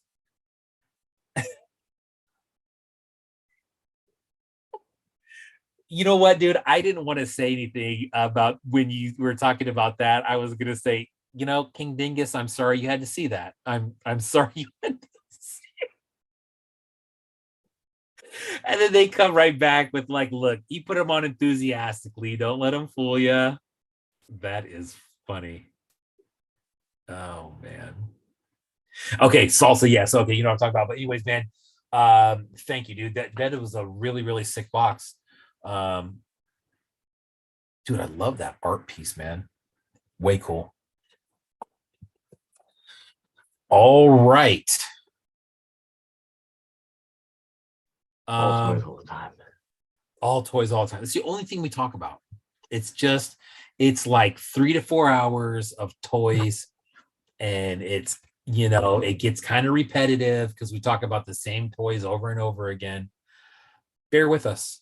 You know, I think I'd be a little bit embarrassed if I ever was talking to a colleague, client, or like peer, and they was like, hey, so YouTube was just shuffling through suggested things, and your toy podcast came on the other night, and you were talking for about 10 minutes at the beginning about not shitting for 8 days. What's with that? I thought it was a toy podcast. Dude, the reel that you made for that, God, man, I laughed at that thing for probably 5 minutes straight, dude. I just kept watching it. And I'm just like, dude, you are so good at those, dude. Those reels, those truly make my day when I see those. Moving right along, dude. Let's go with so Dark Rainbow. Are we ready for this? So we have the Dark Rainbow box. We got the E2K gift card giveaway. Ready for Dark Rainbow? Dark Rainbow S. Man, this guy. Dark Rainbow, man. Okay. All right. Let's start here. Let's start with the giveaways. So these are going to be giveaways in the next few weeks. We'll advertise them, of course. We have some, you know what, dude? I think next week we'll probably take a look at all the giveaways that we have in stock right now that are going to be coming up. I was telling Crumbs this the other day, man. You know, believe in whatever you want, man. You can say we're blessed. I think that we are extremely fortunate to deal with the caliber of artists that we deal with, not only because of their talent level, but because they're so generous too, man. I would say, yes, I do buy a lot of pieces, but a lot of those pieces have freebies contained into them that we like to give out on the show. And I mean, anybody who has ever sent anything, thank you for that. Thank you for continuing to send them. We love to send them out and get them out there. These pieces right here are phenomenal. Let's start with this. Here's probably about a 1/2 inch thick of stickers. So these will be going out for a while. Bam. Okay. Here's some more stickers I want to show you. Wow, dude, there's even more of those stickers. Holy crap. Yeah. Lots of stickers. Check these out. Check these out. This was done unprovoked. He could have saw the Zimico ones. Look at that. Look at that. So you think, oh, he made a sticker and sent 1 or 2. Nope. That's a fatty stack right there.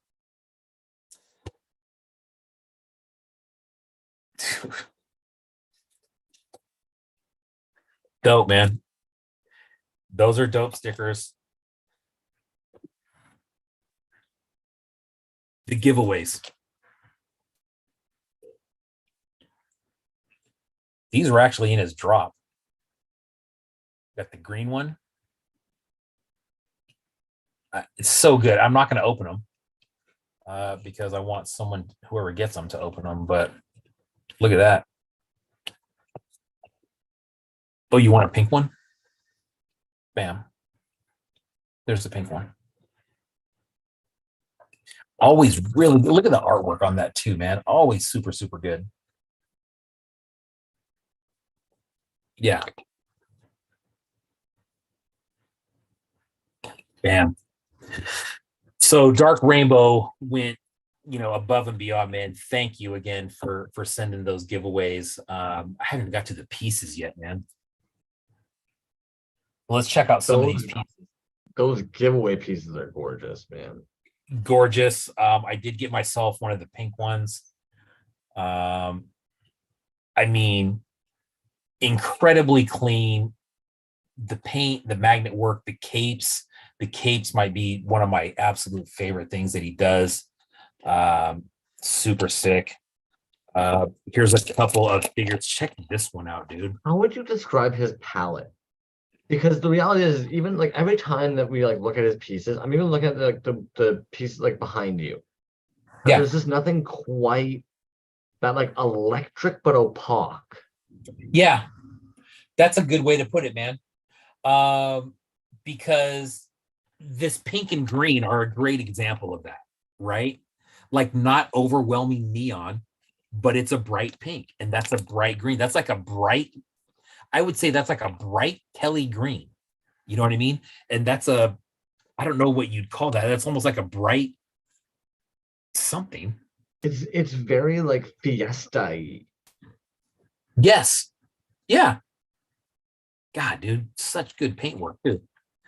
Now this one, he sent me a couple 3.75s, and the stand, it's got that little peg on it for the foot, right? But then he's also got, you can kind of see, he's got Dark Rainbow imprinted in there as well. That is really hard to see because of the lighting in here, but that's something very cool. Now this is a new figure that he's working on. 1, 2, 3, 4, 5 points of articulation on that. This one just came loose. And thank you for that, man. That is awesome. I love that the chrome paint on there on the details. That is slick. That's a sick one. Here's another great one. This green. I don't know the name. I don't think I got the name of this one. But that's another 5-point magnetic articulation, again with the stand. This one's got a really cool pink and green kind of marbling on it, but it does say Dark Rainbow on it. Now, one of these pieces that he sent me, he told me that somebody else had claimed for me in a drop and sent it as a gift. He didn't tell me who it was. So whoever did that, thank you. That was incredibly generous. And I appreciate it. I hope I find out who you are one day, because I will When that return. happened, did it make your wiener like go inside of itself a little bit, like a weird oh?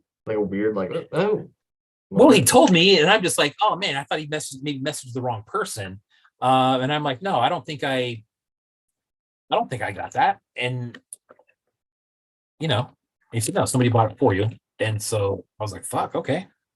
Well, thank you, whoever did that. Very, very much appreciated. Let's keep going with the Dark Rainbow stuff. Now, this one is going to look familiar because we actually gave one of these away on the show. And lucky for us, we got another one so we can drool over it one more time. These are phenomenal. The card backing is so sick.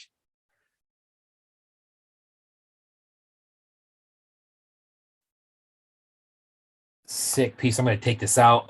Now, this is what we were talking about with the packaging. It's basically got this little tab, and that's part of the bubble. You just pull the tab down, lift up, and there's your piece. Really, really slick. Man, that is such a dope piece. I'll have to ask him again because does he vacuum form his own blisters? I don't know. You know what? I don't know. Good question, dude. I thought that we might have asked him that when he was on the show. We probably did and forgot. Yeah, you're probably right. But yeah, dude, what this one has home. Yeah. Sorry, Ordinary Toys that he has that one. I'm just saying that's a good home. Like their style is so alike that I feel like Ordinary Toys having one of those is a dope. Sorry. Yeah. He said that yes, that's right. Ordinary Toys won this one, but his was green. And I believe Zimico won the other one. So the other one we're about to look at is one that Zimico won a while back, but that's a phenomenal piece, dude. And you're right, it's got the pink and the blue, and then with the silver highlights, dude. I think that really adds a lot to it too.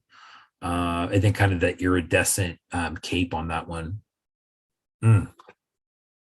What a dope piece, man. This is the other one. We also gave one of these away. I believe Zimico won. But same on the packaging there with a little clip on the back, you can see. And then I'll take this out. This one, dude, check out those wings. So good, man. This one is articulated in the arms and the head. And one thing I'll show real quick, man, is the way that usually the capes and the wings are set up on these. I think it's freaking genius. I haven't seen anybody else do it this way. But basically you have the wings like so, and they have these tabs that come up and stick straight up. And that's what goes between the torso and the arms. And so it's basically just held in there. There's the wings, kind of set the figure in there, pop the arms on, and it's just a money fit every time. Really, really smart, as we don't like to say, but dude, not only smart, this thing's freaking genius, dude. This is a super, super cool piece in a lot of ways. I mean, the artwork, the paint work, the cast is clean, the paint is crisp. It's just incredible top to bottom. This one right here, and here's a good thing, or not a good thing, but Vomit actually has one of these too, man, and I'm so glad he made more of these. But this is the Monster Mismatch Bride of Power double pack. Just an incredible piece. When I have my dark rainbow display going, this will probably be the centerpiece right in the middle, then kind of build everything around it. But God, dude, just is gorgeous, man. Unbelievable, dude. I keep looking at it, trying to figure out how he did that. Now, I don't know shit about printing or just that process at all. The lettering up there is raised up. You know what I mean? So it's almost like there's stickers on there. But it's just unbelievable, man. Shed Quarters, what's up, man? I'll take these pieces out now. If you take a look at that, dude, so basically her arms are one snake. You have the head of the snake there, and then the tail of the snake on the other arm. Incredible piece, dude. Look at the colors on that, dude. The blue, the gold, the pink, the green. Even the gold in the hair there. God. That's a killer piece. And then you have the Frankenstein.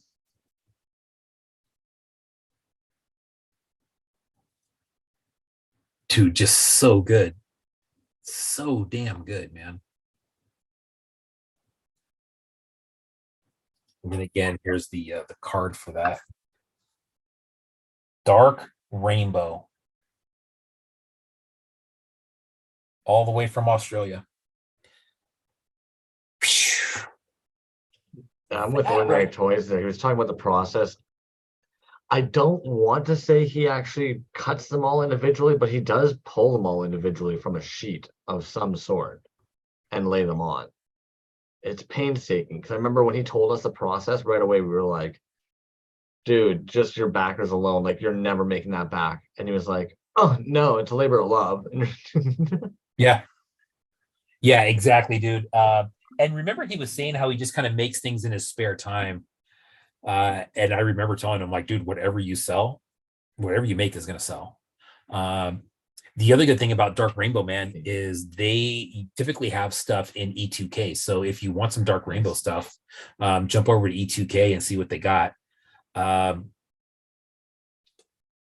It's incredible work, dude. I mean, you know, the figure, the backer, and it's super nice guy, man. If you know, you find, I can't remember what episode that was that he was on, but just a super good person, incredible talent, Dark Rainbow, man. So the next, you know, we're going to be giving these stickers out for a while, but look at this sticker, dude. I hadn't seen this one. DIY or die. I like that one. That one is cool. Yeah, there's another one. I didn't see that one either. That's a cool sticker. I haven't seen that one yet. Dark Rainbow, man. Some of the best out there. No doubt. No doubt. Unique as hell, man. It really is. That is it for the opens today, my friends. Some rad shit. There was some rad shit in there, man. There really was. There really was. We've got a few more tabs going to blow through real quick, and then you want to do that Boom. spinning wheel for E2K? Absolutely. Boom, boom, boom. So admittedly, I'd started talking about these ones here. We got a little sidetracked. I wanted to talk about that Yucko Toyz drop that ended up happening this past week. If anybody's interested, this also falls in our under 30. And I believe the 3 are still available. So if anybody's interested in grabbing some of those guys, they're available in the Yucko Toyz. Next up, we've got some Arthur Green. Now, I know we've talked about Arthur Green a few times, but this caught my eye, actually, because this was super unique compared to what we normally see them getting done. What is that? Yeah. Wow, dude. Okay, so look at that first line on there. Dude, applause for that line. I made my own since we're not getting it anymore. Yeah. I love that, dude. You are right. Arthur Green, you are right about that, man. I was very disappointed to back that project and then be told that it was not happening, because that's a great figure, dude. It's, you know, I'm not blaming anybody at all. I'm just saying that that's a great figure, and I love that you made that, man. That's fucking badass. Double casket toys, because in my opinion, this kind of falls on that same line. I know we've talked about that in the last couple of weeks, but damn, dude, we're gonna be looking at weird little embryo thingies. Those things sold out quick too, man. I bet. Yeah. Bliss, thanks for coming in, man. Bliss, shoot me your address, please, good sir. Next up, we've got CB Make. Oh my God. Dude, the paint apps on this. Gorgeous. Shit. Wow, that's impressive. And I'm sure, you know, like, it's always tough, right? Like you and I, when we're talking about being like, this is nuts, I'm sure there's some dudes in the scene that are just kind of like, yeah, whatever, like I can paint that. But this is some layers and some dope shit, man. Like, dude. Kappa Barbarian. Get out. Wow. Get out of here. Okay, there we go. That 4 horsemen. That makes more sense. Wow. Oh, that's cool. Damn. Anyways, Ghost Fox toys we've been pulling up a couple times this week as well, or month, I guess. They're going to be at What event is this? Zero Space, New York City, June 10th through June 11th. Also, June 10th. You guys know I'm going to say it. Game of Shrooms. I saw Pocket Salsa's getting on that Game of Shrooms. And last tab for the evening, actually, is going to be Nim Studios. I want to make sure we show off. He's got a couple of things he's just released here. My tabbies are wanting to reload. All right, don't let me forget about that there. Okay. Of course. Of course. Suki. Thanks for coming in, Suki. Boom. There we go. Boom. Boom. Oh, what's that? I haven't seen that. Sporzoid. Sporzoids. Okay, wow. I missed that one. He's working fast, man. And admittedly, what else we got? And then I know he's actually got these guys here right now, 20 plus shipping. If you're interested, send DM. And he's also got the Willow figures as well, $40 plus shipping. If interested, send DM. And a couple of the Agent Jupiters with the new cape design. Send a DM, 60 plus shipping. Boom. Some Nim Studios. The store is stocked. Hit them up. The store is stocked. All right. Anything that you have, any drops, any events, cool news I may have missed? I don't think so, man. Gonna hit that toy show this weekend. The drops. I think we covered a lot of the drops tonight. Lots of stuff out there, man. Go snag it up. Dude, you kind of nailed it, actually. There is so much stuff out there. If you consider that almost every single week, we pull up at least 3 brand new accounts that we haven't looked at before. There's almost always like 4 or 5, 6 accounts that are like under 1,000. And that's not even revisiting any of our old homies who have exceeded past 1,000 and the ones that are still actually, unfortunately, underneath that 1,000 for whatever fucking godforsaken reason. Like, how many of you guys are there? Yeah, and dude, great point, because I think tonight we looked at maybe 1 or 2 accounts that we had seen weeks and weeks and weeks ago. And you're right, dude. It's interesting to see some of those accounts still hovering below 1,000. But it's always good to revisit those too and just see that people are still around. I think if anything, most of the accounts tonight we looked at were under 1,000. Yeah.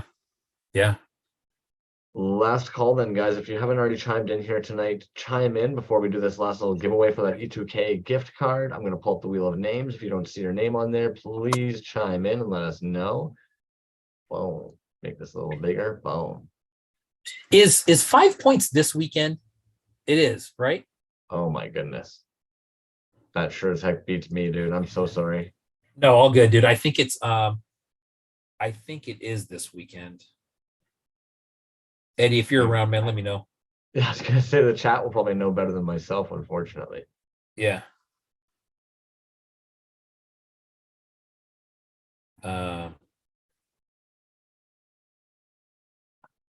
Next week. Yeah. Okay. Well, if nobody is saying they're missing from the wheel, I think if anything, at this point here in the evening, I'm going to add Goblin Mob back on the wheel. Nice. I'm going to miss that. Otherwise, oh, Shed Quarters. Yes, I do have you on there. I ended up putting in Shed. Nice. You got it, homie.